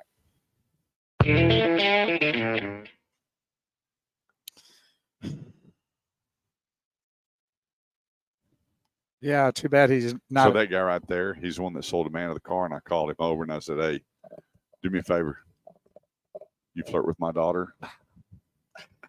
You don't stay professional, we're going to have a problem. He goes, sir, I'm happily married. I got a 6-month-old child. That never happened. That's funny. That'll never happen. Yeah. Well, she's a looker, so I can see why most men would want to flirt with her. Oh, yeah. She healed back up okay from her Yeah, accident. she's got 3 vertebrae that are turned, and it's going to take about 6 to 8 months with a chiropractor to readjust her spinal. Wow. So Mm. she's moving and grooving. She started a new job, and they put her in a management position, and she's back at work. And all Closer to her excited. house too, maybe, or no? Yeah, this one's in Grapevine Okay, instead of Euless. I know. And so, anyway, it's a direct highway shot to work and direct highway shot back home. And yeah. Well, there you go. Yep. She's up, That's moving, good. grooving. All the swelling in her face has gone down. And she got that one blood clot that they're going to figure out what to do down the road here. It's in her cheek. Mhm. What is? So what is they? What are they going to do? What can they do? Go in and remove it. Just remove the clot. Yeah. Okay. Or Suck it out or whatever. it's gone down some. They don't know if this can be a progressive I thing or got whatever, but Just watching it. Yep. I got you. So what do you got playing with the grandkiddos? Hanging out in the pool? Chasing ducks, feeding the ducks, feeding the chickens. I need to Playing come with and get that. some duck eggs. I'll bring you some. I hear they're phenomenal. They're great. I hear the I yolk. thought I got some for you one time. Mm-mm. Oh. I hear the yolk on them duck eggs is the bomb. Well, they're bigger, they're richer. The eggs are richer, and the yolks. So are, do you eat them? Oh, I love duck. Did Barbara Ann eat them? She don't like duck eggs. I do. I don't eat the chicken eggs. She eat chicken eggs? She eats the chicken egg, but I eat the duck eggs. Huh. I like the duck eggs. Oh. I just take I do different ways, but if I'm really want an egg, I take and do scrambled egg in the microwave. I take and put a little bit of you take and put a little grease in a little small container, and then crack the egg open, and then mix it up, or just put it in the microwave for about 30 seconds, and then mix it up once you do. It's really good. I mean, for a quick deal, besides putting it on a pan and frying, doing it that way. Yeah. It's not bad. Oh. It's a quickie way to do it. Yeah. So you can even do where you can do it where it's like a fried egg in water too. Yeah, there's a lot of people that say the duck egg brings out a different richness in the food. It does. I do. I think they're great. We get probably 4 or 5 duck eggs a day. So I'll bring you some next week. I'm in. I like pagua. Pagua. That sounds like Which actually goose liver. Wasn't there a person's name Graham? A person's name on what was the movie with Beauty and the Beast? Farquaad, but Yeah, that was Shrek. Oh. What was that from? Was that a person's name? Farquaad. And it was Farquaad, you mean the little man complex? The Is that- little guy with the big old beautiful face? Oh, so that's what his name Yeah, was. so he was about 3 foot tall, but he had this gorgeous face on him, and he was an egotist. Oh, I remember that. And he looked something like this beauty right Yes, here. He was Farquaad. There it is. Lord right there. Farquaad, right There there. it is. This is the man, the myth, the legend. Why? Where'd he come from? Well, he was talking about he liked that I guess duck lizard. Pagua. Foigras. Farquaad, right? And I have friends go, is that foie grass? Yeah, okay. Hold on to that thought. How do you say it again? Pagua. See, now he can say Why that can I say in a that? French word, but he can't say Beauclair. He can't say. Whoa! Boss, Okay, because wait, he's- we can stop it. We can Because stop it right Cindy there. Boss Claire. What's- and it's Cindy Beauclair. How do you It's like- pronounce? It's like How do you pronounce Beaumont? Beaumont? Well, how does he pronounce? Beaumont. How do you pronounce Mirabeau? But you know he doesn't pronounce No, it. it's no Minute. Bo. It's Boo. Boo. Oh, so we're in Beaumont Yeah, we're in Beaumont. No. with Cindy with Cindy Bosclair.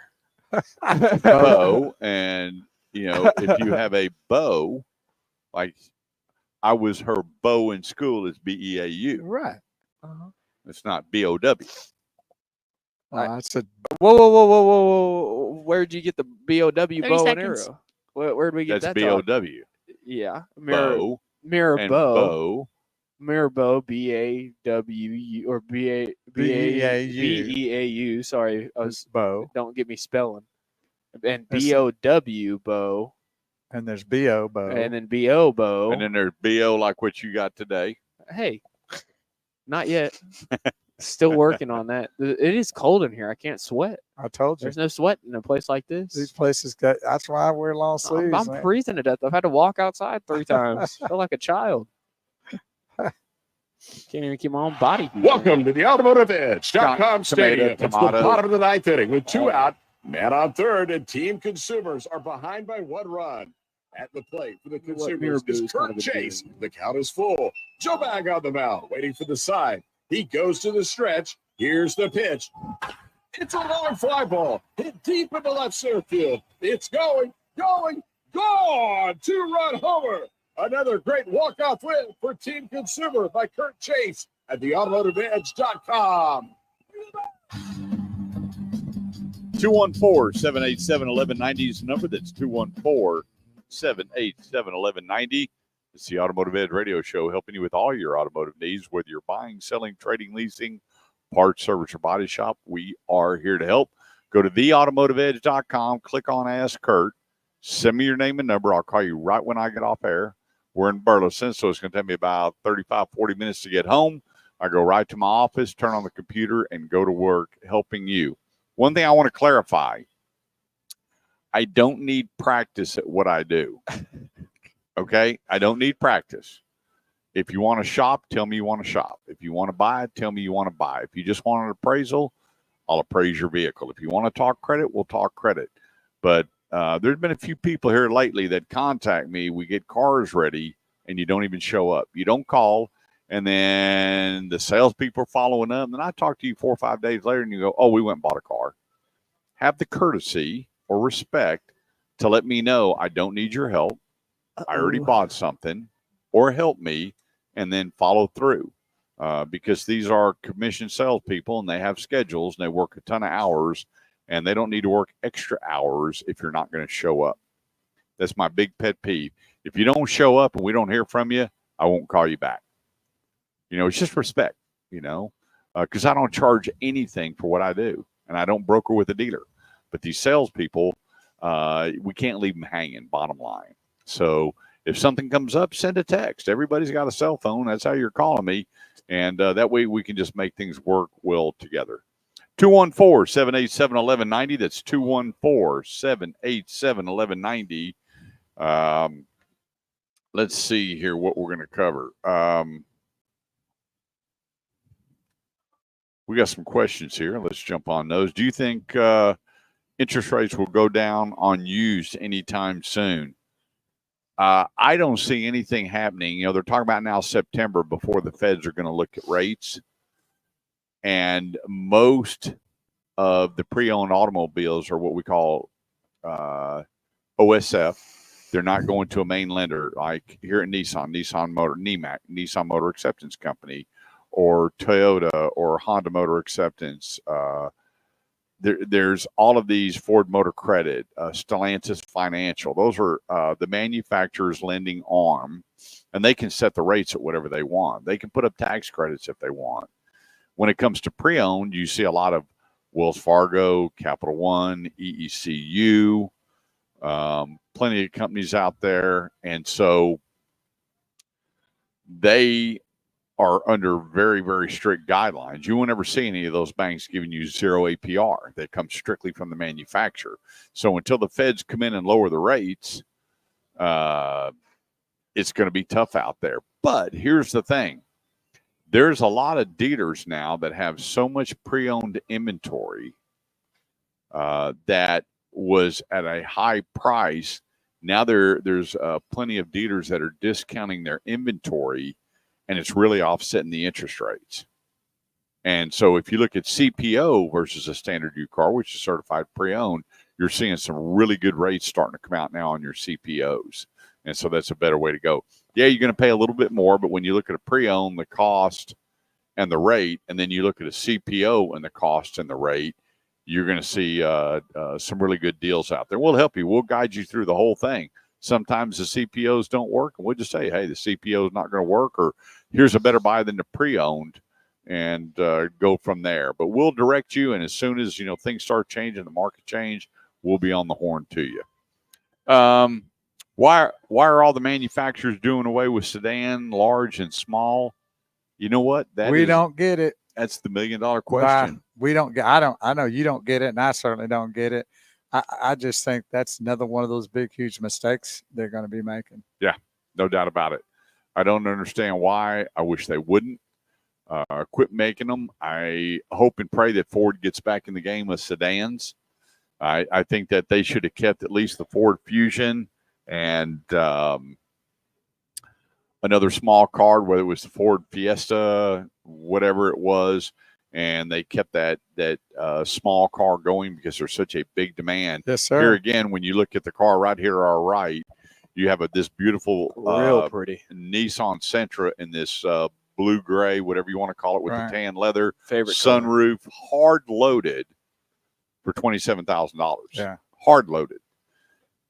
You're not going to find a pre-owned automobile with low miles this hard loaded for $27,000.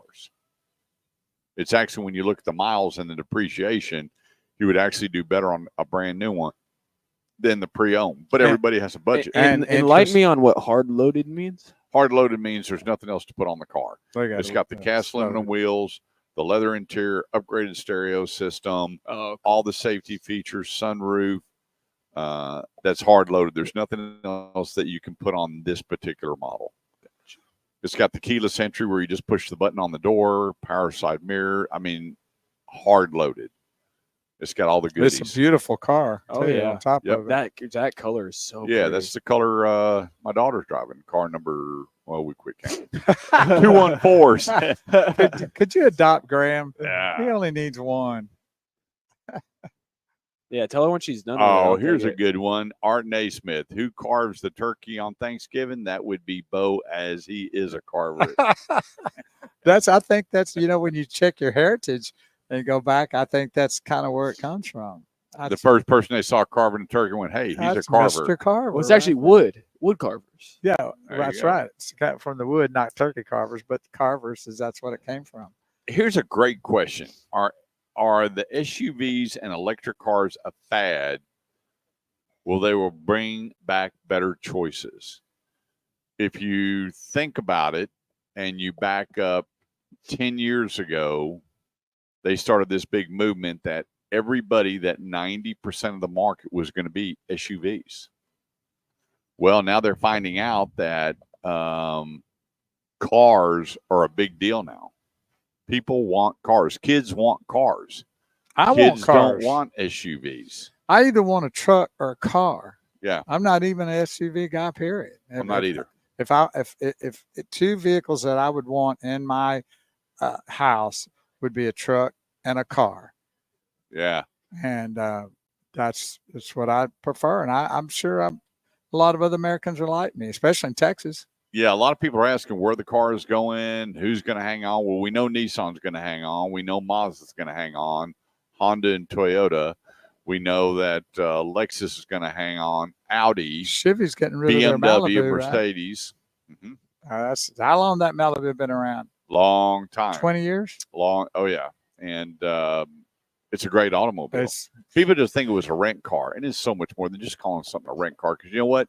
Every car now in today's market is a rent car. Oh, of course it is. When you go to Hertz, wherever, and you have one of those VIP things where we got the VIP pass where you just go out and pick out whatever you want and everything. Yeah. 7 Series, 8 Series, 6 Series, E350s, E550s. I mean, whatever you want to drive. So you can't say, well, that's just a rental car, because it's not. It's a great car. And if it hadn't been for that car, this guy ran a stoplight in a truck doing 55 and hit the front end of my son's car, you would think when I pulled up, the front end was gone. I thought my son was too. Right. I couldn't believe it. And that car is built so well that my son's still alive. And I'm a big And he Malibu just got fan. out of it. He wasn't taken to the hospital or nothing. What car was that? Brand new 2021 Malibu. But they're So, getting rid of I them. I'm wonder what hoping would they have will happened if go he was back. in a Cybertruck. They'd have been fine. You think so? Let's see. What is the benefit of doing a one-pay lease? It's where you don't have to worry about payments. And then you do your one-pay lease. You're going to save a little bit on the interest, paying everything up front. And then when you're within 30 days, they're going to give you a phone call, say, hey, do you want to keep it? We want to come inspect it. Just like that. That's the benefit. You don't have to worry about scheduling your payments or, oops, I missed a payment. It's just making all those payments at one time. And such would you, hey, if I want to do a one-pay lease, what would it be? Save you a little bit of money, pay everything up front, and you're done until the bank calls and says, you want to keep the car? We'd like to inspect it. What are your thoughts on the extended warranties? And boy, that's like a whole different segment. I talk to so many people that I hate extended warranties. I never used them. I will never use them. You know, they give you all the reasons not to do extended warranties. And I always tell them, here's the deal. The cost of labor and the cost of parts are getting so expensive. The other problem is, as they continue to build these cars better and better and better, the cost of service and parts are going to go up and up and up. And so to have an extended warranty to protect you from the direction that the cost is going to service your automobile, regardless of where you're taking it, is going to continue to go up. And if you lock a price in now, and the price of the extended warranties are going up. I just saw an extended warranty on a luxury car. It was $6,800 just for the warranty. The maintenance program on it was $5,000. So between both products, they were at $12,000 to take care of that car for 5 years or 50,000 miles. That's incredible. $12,000. So it comes down to brand, what kind of coverage you want, and what kind of mileage. But where I see the cost going for the hourly rate and parts, I would take a very, very hard look at extended warranty. And if it's an affordable one, get it. 30 seconds. 214-787-1190 is the number. Let's take a quick break. Don't go away because the gang will be right back. So did you figure out whether you had to pay for that coffee or not? Is that right now? Did you ever see whether you had to pay for that coffee out there? You don't have paper copy here. You don't? No. You see, you said, am No. I making that up or did you say? No, you had I to? said the other stuff you had to pay. Oh, the soda. The Like the sodas vending and- machine yeah, stuff. but Okay. not the coffee. What did you get? I saw so many options. I didn't even know what to pick. What do you? Oh, he got Dutch Bros. Never mind. Spoiled. Yeah, he bought that from somewhere else. Spoiled. You want to go with me? Or no, I won't take you away. Go ahead. You want something? I don't want anything. You don't want no coffee this No, morning? because It's too late. You're going to want to go to sleep once I we will get take a back? nap when I get home. Yeah, that sounds about right. You got the grandkids coming. You yeah, want to I take a nap? know. I'm gonna sneak Grandkid around. already there. I forgot, dude. How old you are? Yeah, you need a nap. If he don't have a nap, he's going to be in bed at 5 o'clock in the afternoon, 4:30. I just need a little lay down for a minute. Do you too. play the Mayberry theme song to go to sleep to? Yeah, he plays it when he walks in the house. What do you mean? You just whistle it until you fall asleep? No, I turn the TV on. I listen to it for the actual people. Yep, I got you. And sure enough, he kisses that picture of Barney Five on his way in his Oh room. yeah, and- Graham bought me this great Oh picture. goodness, you should have seen the. I wish I'd. I I need to should have take- brought it. I know. I'm gonna take a picture of it and send it to I you. think I sent a picture to you. Didn't I? think you You want me to did. resend it to you? No, I got it. I think I got it. Here, I'm gonna go get this coffee for our next Yeah, segment. go comes up. ahead. Don't watch your headset. Oh yeah. Mm-hmm. She said she's gonna download them, upload them. I mean, What? those other things, and also, Graham broke them in pieces, so he could send those to her, and she could just add the little music to them at the end, like she did those two, and instead of being how they were all kind of together, he broke them all up, so there's 4 separate things now on top of these other 2. Did he send them to her? No, do you want to do that? Because Well, he's yeah. got them. Yeah, I don't want to keep running the same one over and over. But they're shorter, but Right. they're now singly. Right. Okay. That's what I wanted done. Okay. I want them broken All up. right. Well, I'll tell Graham to do that. I've got her email, and I'll have him send it to her and let her know it's coming. It makes it a lot better. It gives a lot more options. And Agree.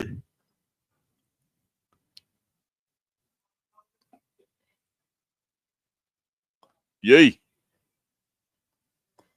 So I want to tell everybody that don't forget about our Tuesday evening broadcast with Kurt Chase and myself on Tuesdays at 7 to 8.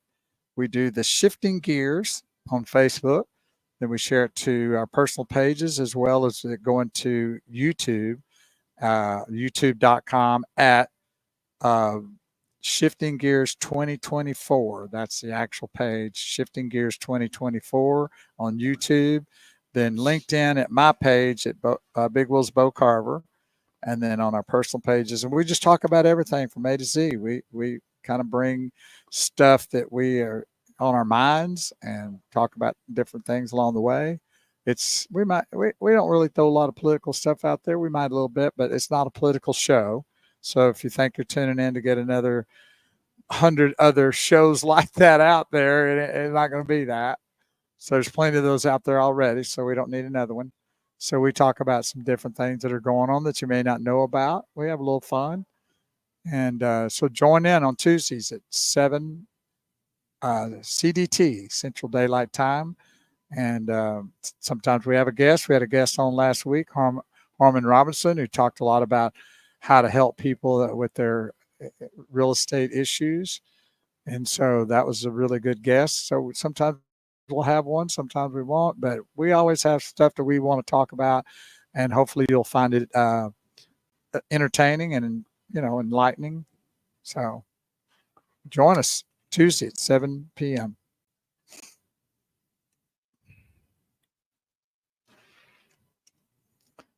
You got a lot of handwritten stuff today, don't you? Yep. So have you watched any of the Olympics? No. No, me neither. I did watch on ESPN the girls 4x4, the 100 and the 4x4 400. Right. They're so bad to the bone. And then that sprinter from here in Dallas. Right. Man, her first race, I mean, it wasn't even close. She actually slowed down the finish line, ran a 10.42. So even slowing down, huh? Incredible. But I won't actually tune into Channel 5 or any of them to watch it. 214-787-1190 is the number. That's 214-787-1190. This segment of the show is brought to you by Freeman Toyota, located on the affordable side of the Metroplex, 820 and 183. Stop in and see BJ or Jerry Patterson or any of the gang and let them know you're listening to the Automotive Edge radio show. And they're going to get some Grand Highlanders in, one of the most sought-after Toyotas. Get your name on one. And Tundras. Let me tell you, Toyota has loaded the dealers up on Tundras, and they will not miss you on price when it comes to taking the new Tundra home. The new Land Cruiser is out. If you haven't seen the new Toyota Land Cruiser, go by Freeman Toyota and take a look. It looks like an off-road, let's go have fun vehicle now versus kind of just a spin-off of Lexus. There's so much more, over 100 different options that you can add to that vehicle. The place, FreemanToyota.com. All right, here's the auto industry bringbacks that I want to see. One is retro models, and you and I talk about this all the time. They could bring back one of our favorite, the El Camino. They'd sell every freaking one they would get their hands on. I showed you that picture that I took that when we were in Nacogdoches area, and it was just it's just such a awesome machine. And only do we're going to build 20,000 of them. Don't build a bunch. It's even better. And get them out there. And that way they'll hold their resale, they'll sell. And the thing is, too, you're going to bring so much traffic to your showroom. Yes. I don't get it either. The other thing I want to see brought back to the auto industry, and do I get some mad, mean phone calls about this. I get some people call me up and cuss me out, and I had nothing to do with it. Spare tires. So many cars are being sold without spare tires. Most cars now. And they want to do reduce the weight, get the MPG up, which is garbage. just dumb. Let's get rid of the cafe. It's one of the craziest things in the world. Bring the tire back, Yeah, dude. Come you on. know, And make it the real tire. And no one knows. And here's the thing. You're being delivered an automobile. Every time you buy a brand new automobile, they take you out to the delivery area and they go through it. I mean, like my daughter, when she bought her new Nissan here, she went through all the different, how do you set this up, and Bluetooth and Apple CarPlay and everything else. They're taking her through the car and showing her everything. And I went, how do you not know your car didn't have a spare? And they all call me going, so what do I do? And I went, buy a spare. Yeah, Then they call me back and guess what they say? How much it was? Can you believe how much that darn thing was? I went, look, I don't make the rules. I just play in the game. But if you're leaving a lot and you don't realize you don't have a spare, that's a problem. Well, now you can get spares. Don't get us wrong. You can get it, buy it, extra. And so this would be a good warning to you that if you are looking for a new vehicle and it doesn't come with a spare, add it to the deal. Yep. Just go ahead and pay. I keep fixing flat in my car, in my truck. I know, but it's. But I have a spare on my truck. Yeah.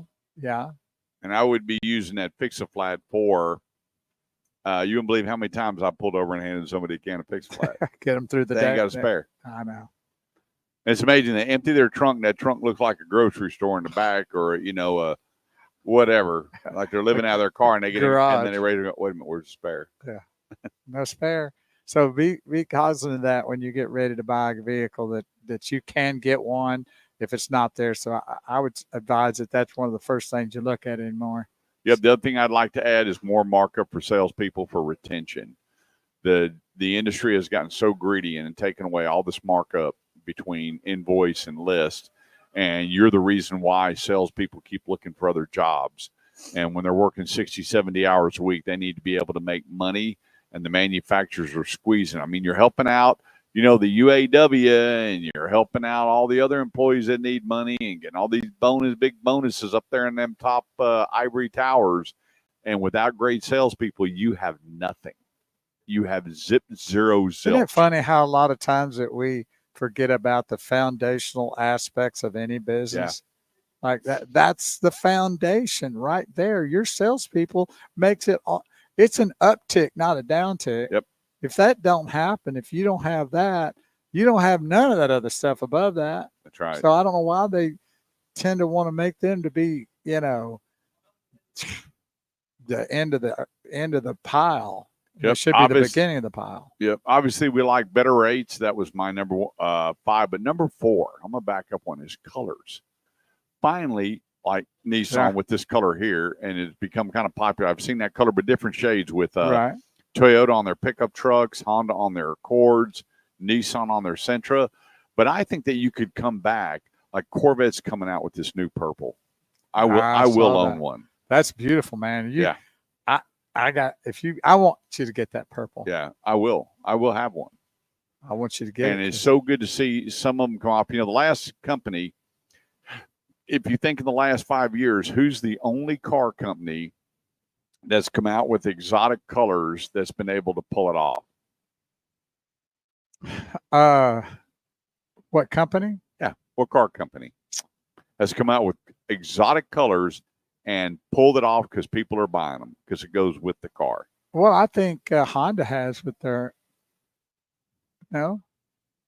the Dodge Challenger. Oh, yes. Orange, green, yellow. But the Civic, the RT Civic, don't they have those colors? Well, they did just on that one model. Oh, okay. The rest of their cars, you couldn't come out with a yellow Accord or an orange Accord. Yeah, that wouldn't work. But but the regular Civics, the Charger and the Challengers have been, you can paint them whatever color and people like them. Yeah, of course. Yep. What matters most in the auto industry coming up? I sent out a survey the other day, a couple of weeks ago, on what matters to the consumer when they're buying an automobile, and I was blown away. What I thought mattered, it don't matter no more. What I thought was important, it ain't important no more. What was it? Well, we'll talk about that. We're going to take a break in a couple of minutes. And then car evaluations. Where is the best place to get your car evaluated? Where is it? And so that was one of the questions I said, and I was blown away by what people said. I was just blown When they away. say evaluate, you mean what it's worth? Yeah.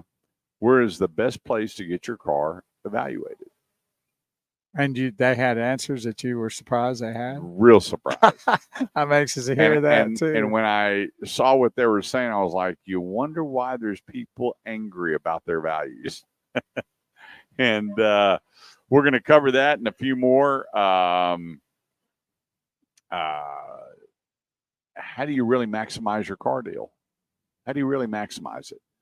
I love the old school guys. When I get to sit and talk to the old school guys, when they tell me how they negotiate cars, I just die laughing. And most of them still stick their guns. You know, I know these cars got at least 20% markup. I'm like, 20% markup, huh? Buddy, let me help you with that.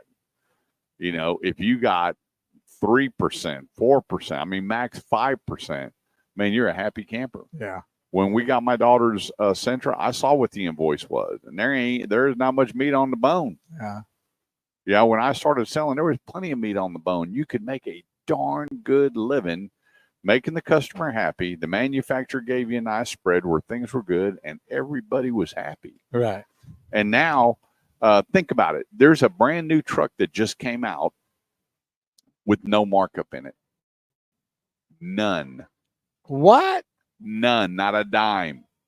The truck is $96,270. Oh, I know the truck you're talking about. And invoice is $96,270. It's an EV too. No markup. And I'm going, you know what?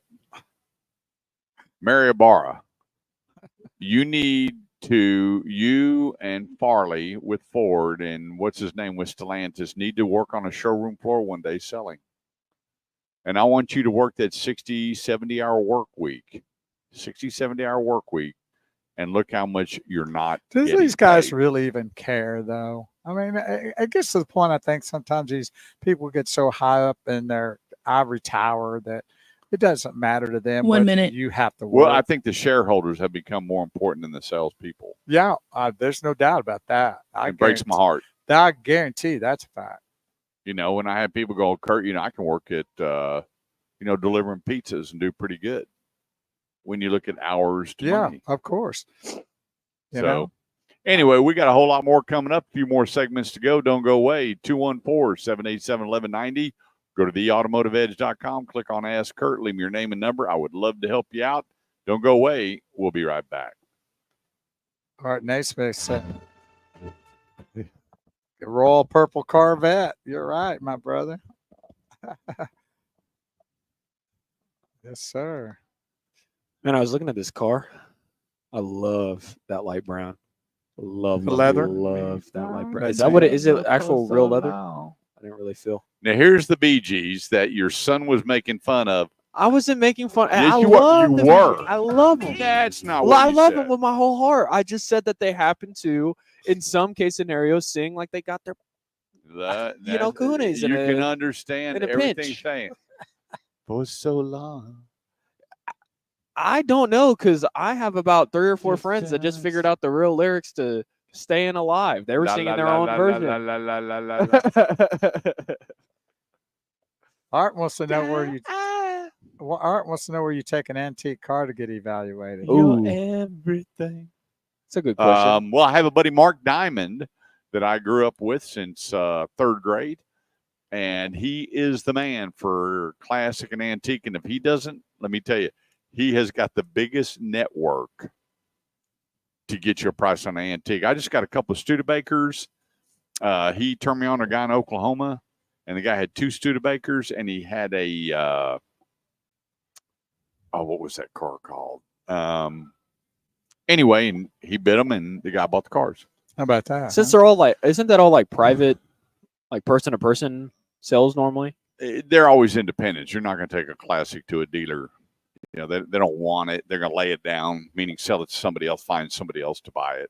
But you got to find the right one, because those cars you can get burned so bad. As in if you cheated? don't know how to look at one. Well, you know, if you just don't know how to look at one. There was a guy, he had a Bel Air, and the guy said it was pristine, climate control, blah, blah, blah. Climate control is where it was kept. In a room Right, yeah. specifically. And they took a look at that vehicle, and it was horrible, the work that was done on it. And it was a good, I don't know, $65,000-$70,000 car, but in reality, it was worth about $20,000. Oh. But when you walked up and looked at it, if you didn't know what you're looking at, wow, that's a pretty nice old car. Right. But that type of buyer, let me tell you, they know. They know when they open the hood and they're looking at everything on there, what's real, what's not, what's original, what's not.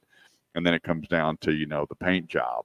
And I had a buddy he wanted to restore his car, the paint job back to original, and the paint job was $47,000. Just the paint job. Oh, wow.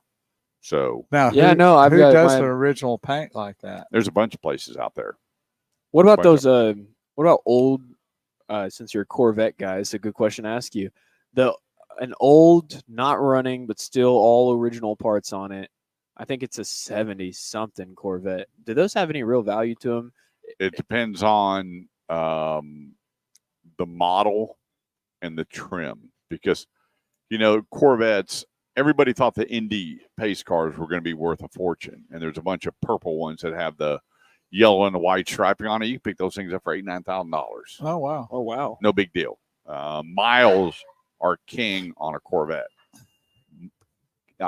One of my buddies, he goes, "What did you sell your Corvette for?" And he was shocked when I told him. He goes, "How'd you get that?" I said, "Well, it didn't have 5,000 miles on it." And the first thing, when I just helped a guy in Naples buy a Corvette, and miles are king on Corvettes. And when you see these Corvettes that have 60, 70, 80,000 miles on it, nobody wants it. And then you look on the No, why wouldn't they want it? I mean, that's not very many miles. To me, On a see, I was Corvette? thinking the same Yeah. thing. Yeah, If you've that's got, a lot of people look at it and go, well, and then you look and there's like 3 or 4 owners, and a lot of people that drive Corvettes, they most of them flip 1 minute. out of them now this car, 20,000 miles or less, and they drive the snot out. I mean, you don't buy a Corvette to cruise, buddy. You drive a Corvette. I to drive. get it. I get it. So it's a scare factor of having that many miles and thinking that thing's been drove to the dog. this Corvette Most of them has have. only had one owner off from the dealer. That's the whole thing. Is it has the original title, I guess, on it. Yeah, but So- it just comes. If you Google right now Corvettes for sale and you start looking at 70 miles, you'll see some in there for $5,000, $6,000, $7,000. So That's it comes down to, Crazy. You got to know the particular you model. know, the what year. model was it? Was it automatic? Was it a manual? It's a manual. Um, I don't know the there's model. so many different Or really things the about year. it. Was it a Stingray? Was it a C series? Because you're on C8s, which is the last run of the Corvettes. I don't know that you'll see a C9 anytime soon because everybody's digging these C8s so much. I just want that purple 2025 C8. I do too. I will have it. I want you to get it. Royal purple, baby. 214-787-1190. That 214-787-1190. Or go to theautomotiveedge.com, click on Ask Kurt, leave me your name and number, and we'll get you hooked up on a brand new or pre-owned automobile. When it comes to classics, when it comes to antiques, I have connections for those too. If there's a certain vehicle that you're looking for, I had a guy the other day that was looking for a Ford Fairlane. I had another guy that was looking for a Gran Torino, and we found everything. I put them with them. They did a research and found them some really, really nice cars. Problem is they won't let me babysit them. I I want to drive that Gran Torino, that SS, which is for Super Sport. got a pretty Oh, good my reason why goodness. they don't want to. This thing was the green, had the vinyl, bench seat, automatic on the column, Oh, nice. had the rally wheels, and I'm looking at this car and had the Landau top. This thing was what we call a no-pick car. There was nothing wrong with this car. I mean, there wasn't even rust on the trim pieces. Wow. This thing was, and he paid for it. Oh, let me tell you, he paid for it. And I said, well, here, can I drive the car? Jokingly, no. He didn't jokingly say no either. He just looked at me and went, no. He go, but you can drive it. No, I don't want to drive anything else. I'm talking about, and my mom had one. My mom Right. had a Gran Torino Fatback. Oh, what a car! Until my Yeah. brother Wrecked totaled it. Oh, wow. Yeah, I don't know why I was the only one that took care of her cars. I always stopped at the car wash on the way home and rinsed them and put gas in it. And my brother's like, how come Kirk gets to drive? She goes, go out and look at my car. And they're like, Well, they you, hated me. you were the only one that was adopted, though. I was. You got to help the adopted one, the mutt in the family. 214-787-1190. This segment of the show is brought to you by Norm Reeves Honda Superstore. Go see my buddy Jason Hicks, the new general sales manager, fresh in from San Diego, loaded up his family and took a little trip. Moved to Beverly. And they're here now. And I'm going to tell you what, great personality, great mindset, family man. He loves what he does, and it transcends when you walk in, you meet him and his staff. The place, Norm Reeves Honda Superstore, North Richmond Hills, right there at 820 and 26. Ask for Jason Hicks. Let him know you're listening to the Automotive Edge radio show and experience Honda buying in a special way. Norm Reeves Honda, NRH.com. So, go back to those people that says those questions you had about what those answers those people had. So I was asking people what's most important to them when they're buying a car. That was one, and the other one was where to take it to get where they're the evaluation. Yeah, those two good So questions. I was asked, I sent out what's most important to you on a vehicle. Now, I did this a couple of years ago, and you know what was most important a couple of years ago? Miles, MPG, yeah. Right? Miles per gallon. Right. Big thing. They didn't care about the window sticker or anything because we had a really good president. Our gasoline was $2 and less a gallon. They were all, hang on a second here. Wow, this thing. Oh man, I filled this thing up. I can drive 500-600 miles. Exactly. MPG was a big thing because back then there was big rebates. We had tax credits, great lease programs. Everything was all hunky dory. Quit using the Fauci virus to blame all this on. Then it was safety features. And now when people go up to cars, all they look at is one thing. Price. Yeah. Price I can see that. is king. Yes. Price, trade-in value, interest rates, rebates, and payment. Well, in we that know order. payment is, I kind of thought payment might be the number one, but all of that is encompassing, really. So when I talk to dealers and I talk to salespeople, they walk out and they give them a payment. Most of them will give you 36, 48, and 60 with 1,000 down, 3,000 down, and 5,000 down. Here's your payments. So they're going, the consumer is looking all the way to the right column and go, hang on a second here. I don't have 5,000 down. What is it on 72? What is it on 84? I'm going, wow, to see if that payment can work into their budget. And here's the thing. It's the way of the world right now. Instead of the average customer trading in their car on 41 months, now you're pushing them up to 61 months. I mean, you're pushing them out almost 2 years further from buying an automobile because the manufacturers have got to get these pricings down. And it's really sad. The only way they do is start chunking out massive rebates. That's not the way to do it. Start building cars that are affordable. Go back to your sedans. Quit thinking that the world is SUVs because it's not, but it's kind of that rabbit hole. Kind of like electric cars. Everybody's poured billions in electric. Look how many people have gone out of business. Battery companies gone out of business. Manufacturers no longer. And now what are they doing? They're building cheaper cars. You can do the same if you want to. And it doesn't mean you have to build a less quality car, but build a less expensive car. We're not that far away from, I know that, you could buy a house, $100,000 house, $150,000 house, and you could finance it for 24 years or 30. We're not that far away from doing it with cars. Yeah, 30-year financing. Yeah, 30-year finance on your car. Might as well do it.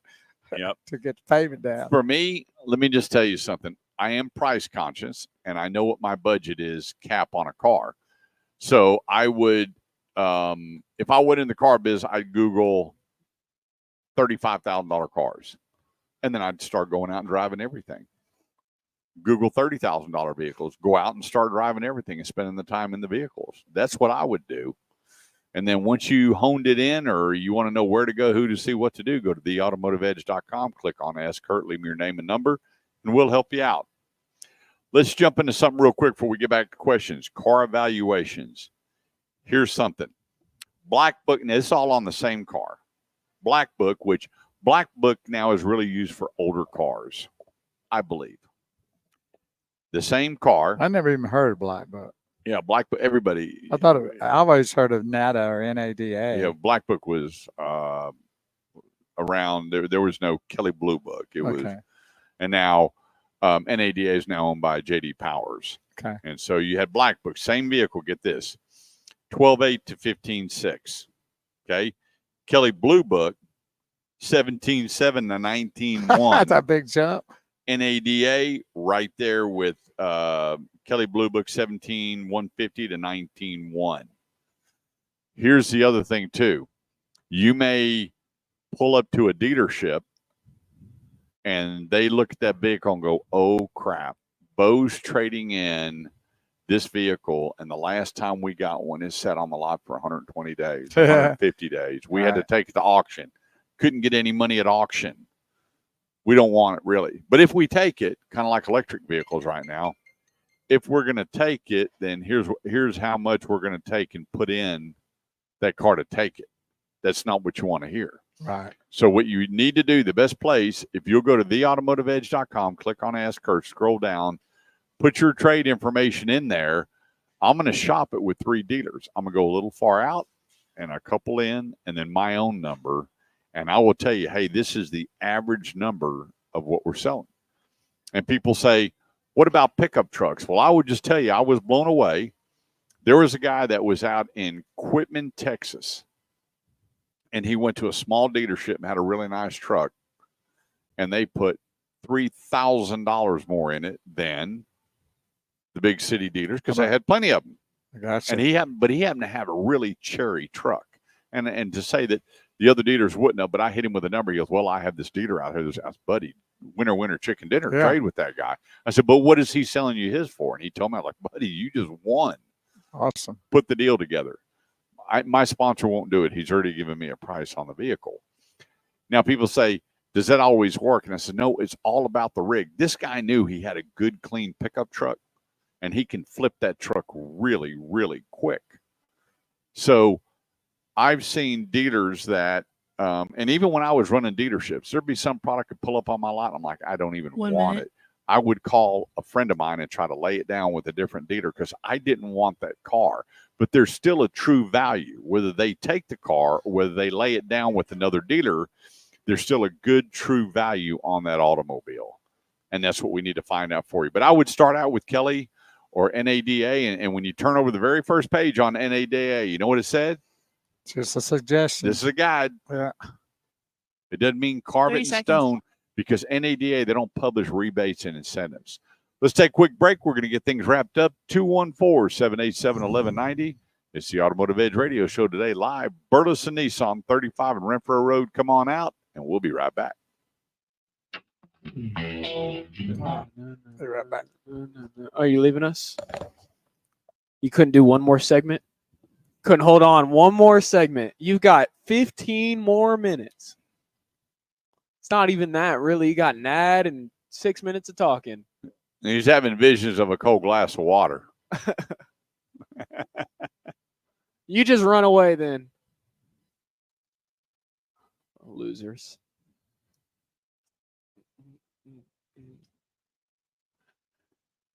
Hooey, what do you do for your anniversary today? Oh, man. You know, I don't know. I can't get a relationship to go past like 2 years, so I'm not your advisee. No, well, I've got the next weekend planned. This weekend is going to be lay a little low. Lay low, really? Like go relax? Yeah. Oh, Crank yeah. up some good tune. Yeah, you were talking about Put it. some meat on the smoker. Yeah. Get in the pool. Why you gotta always make me jealous? You know that man never once goes in a home while, and cook, you right? get up and then you close it off and you bring the heat down and you leave everything wrapped in foil and you get out of the pool, go eat a little bit, close the lid. You know he don't cook when he comes home, right? Oh, It's a sin. It's a cardinal sin. I cooked the last time. I'm gonna go home. I'm gonna brine a half a dozen pork chops, and they'll be all brined up and ready to go tomorrow. Half a dozen for who? For Uh, you. My boys know what I do on Sundays. Oh, they okay. I was about to say you and your wife are eating Put good. a tenderloin on there and then grill some shrimp. Oh my gosh. Well, if they don't show up, you send us a text. And Oh, buddy, well, you won't get a text. Them boys, they can smell that meat miles away. I just made a filet mignon fried rice, Oh, and my son and his roommate came over, and they knocked out every bit of it. I don't blame him. I think if I was your son's roommate, I'd be asking, "Hey, is Mr. Chase cooking this They know weekend?" on Sundays I got that Blackstone in the smoker going. Is it every Sunday, like clockwork? Every Sunday. Oh man. You know, at least we pray on Sundays, but we don't do no cooking. We don't cook a thing. We might go to McDonald's. Go to that 5 o'clock church service on Saturdays. Mhm. Get up early in the morning. Start that smoker. Put the right amount of coals on it. They'll run for about 8 hours. He's bragging over here about how much food he's cooking. I'm not bragging. I'm just telling you what I'm doing. Well, okay, true. He ain't bragging. He's making us look like crap because we got nothing to respond with. Oh, that's not it either. Y'all do what you do, and I do what I do. Yeah, but what he does is better than what we do. How do we fix that? Just come by and do a drive-by. Do a Just drive-by? Do what you do. You when know what? do. You know what I really should do? I should bring a whole cut of meat and just add it to the pile. I don't even know what y'all talking about. Well, exactly. I Because get we that don't do none of smoker this. going every Sunday. That's good. He says he beats it up with some coals. There you go. Leave it on after that Saturday service. I can regulate that at 220 for 8 hours. That's pretty sweet. And you know what I'm doing now? Get this. I got this recipe where I lay out the rack of ribs, and I got this knife, and I cut the bones out, and it leaves the grooves. Oh, wow. And then I put the marinade down, and I can stuff it with whatever I want, wrap it in bacon, I'm and then salivating foil over it, here, and then man. thove it on that smoker about 6 hours. A drool's coming and, out of and my. you just cut it and slide it off on a bun, and you got your McRib No, I sandwich can't. Chase style. No, wow. I can't. I would fight I'd fist fight somebody for a bite of that. Wow. You Probably a loved one. So I'm going to take mine, and I'm going to put in each one of the grooves. I'm going to put like a smoked Gouda, wrap it in bacon, dry rub it, and throw that thing on the smoker about 4 hours. And then all you can do is take a butter knife and cut the piece off you want on that hoagie roll. When is that going to happen? That'll be next Sunday. Getting me hungry. Yeah, I just had to. I'm buying a new set of knives, and I want this knife. It's got to be like no screwing around, sharp. And then I can go in there and just cut the bones out. And so I have a whole rack, and you'll have your deal, and you can put your piece of cheese in each one, season it, bacon wrap it in the foil on the smoker. Finally, something I can relate to. You know, I keep my knives real sharp at my house. Maybe we could take him some a dozen of duck eggs. Oh, Do a drive-by. oh, I'm hold telling up. All right. We need to talk to Barbara Ann about a duck deal. See if we can smoke some. Smoke a duck. I brought a duck? whole. Oh yeah. You can. A whole Yeah, I duck. won't do it with the feathers on it, but Well, I'll pluck them for you. I'm 214-787-1190 is the number. That's 214-787-1190. This segment of the show is brought to you by the folks right here at Burleson Nissan. Why spend $27,000 on average on a pre-owned when you get a brand new quality new one for a whole lot less? The place, BurlesonNissan.com. That's BurlesonNissan.com. Come out and meet Justin Crane and his staff. Let them know you're listening to the Automotive Ed Radio Show, and let us help you with your Nissan needs right here at 35 in Burleson, right down 35, and enjoy a great and the best Nissan shopping experience. Well, and this car here is not something you would look at and go, well, it must be down to the bone, nothing on it because of that price. But it's just the opposite. You It's, figure this car is $27,000. this is a gorgeous vehicle. I mean, Hard loaded. it is. That is a $45,000 car. When I look at it, I see $45,000. I mean, it's anywhere else. It's gorgeous. I mean, I don't see why that's any worse than your Acura. How much No, is that Acura I mean, worth? $10,000 more? $12,000 more? It's beautiful. Let's jump in here. Questions: are residuals still lower than the values that you've been talking about at turn-in? No, that has changed dramatically. On the average, on lease turn-ins coming out of the Fauci virus, I had documented as much as I could, and the average was getting back about $5,400 at turn-in. And that means that the car was in good shape, the miles was right, you took care of the car. There were some big checks being cut. Bo got a nice check on his turn-in. One of my best friends got $8,700 on his turn-in, but he had a 3-year lease and only had 10,000 miles on it. Very unique situation with his lease. But on average, the 12 and 15,000 mile leases that were under 45 and under 36 in good shape, everybody was getting a check at turn in. Everybody. They were trading it in on another automobile and taking the difference and putting it in their pocket. And so it was different time. But that gap has closed dramatically because the inventory is up now. And when the inventory is up, there's not as big a demand as pre-owned automobiles.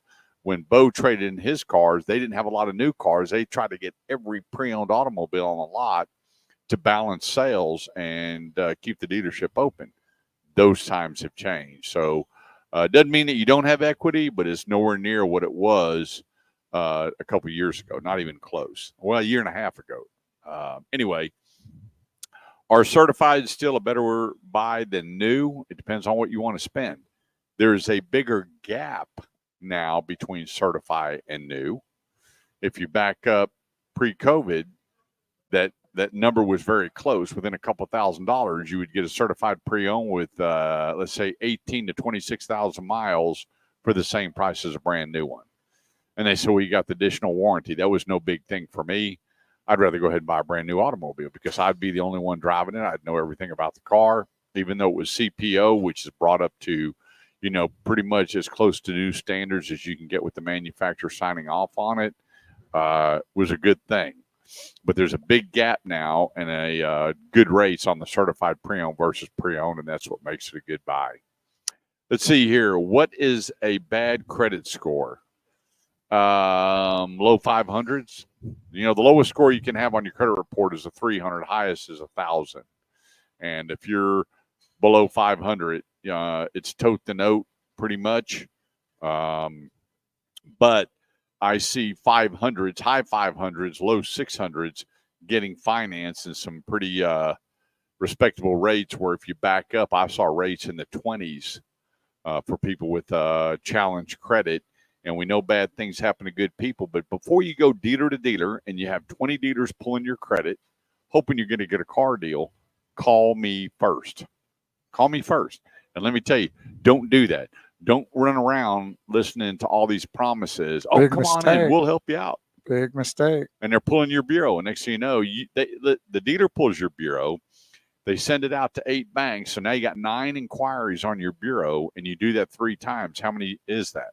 That's 27 inquiries in a day trying to find the deal. I can help you with all of that where you don't have to run around trying to figure it out. Tell your friends, tell your family that you have an advocate in the auto industry that will help you with your automobile, all your needs, whether you're buying, selling, trading, leasing, parts, service, body shop. So Big Wheels, big day with grand kiddos. Yes, and Graham too. So we got. And you let him try to catch ducks? Oh, he knows it's. Try to catch ducks. Let me just say this: it is the most hysterical thing you'll ever see. A human trying to catch a duck, and I've always. Does Barbara Ann get upset when they're chasing ducks? No, not really. But I only do it on her request. I told him, I said, if every football coach got him a duck and put on the field and had those guys chase a duck, they would be in better shape. They would make better tackles. They'd be more agile. I'm talking jab steps that would make kind of Kyrie like they do in Irving. Karate Kid where he had to catch the chicken. Yeah, exactly like that. It's the same kind of deal because you can barely catch them. I mean, they dart and go and got moves that you can't even. Got a little think. bruise Do they right bite? here. No. No, that's incorrect. They They just got nothing going. There's just because their beak is round, so they're just. Maddie, you're never leaving the show. You're not allowed to go to anywhere, especially up there with all the wackadoodle-doos in Seattle. You're not allowed. You know what's going on up there. You got to be with us all the time until the good Lord calls me home or I retire. Okay? Good. Okay. Want to thank everybody for she joining thinks us her dad's today. trying to get rid of her. He's hoping she goes up there. No, you can just come live with us, Maddie. There you go. We got 2 extra rooms. You just come live with us and take care of the show. Live for free. Perfect. I'm Beautiful. a clean roommate. Want to thank my buddy Justin Crane for having us out today. Remember, for your Nissan needs, Burleson Nissan 35 in Renfro. Let them know you listen to the Automotive Edge Radio Show.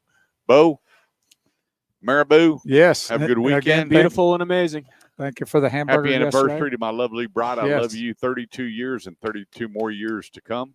Beautiful. And God will bless you for being with me for that long. Amen. You're the only one that can do it. Amen. You couldn't line up 10 women that would do what you do. Talk to him. Even together. 20 Yeah, even if they only seconds. did 2 years at a time, they couldn't put up with me like We you gotta do. go. They got to go. All right. Have a great weekend. Remember, turn off the electronics, get reconnected, tell that person you love them. Have a great weekend. And Facebook.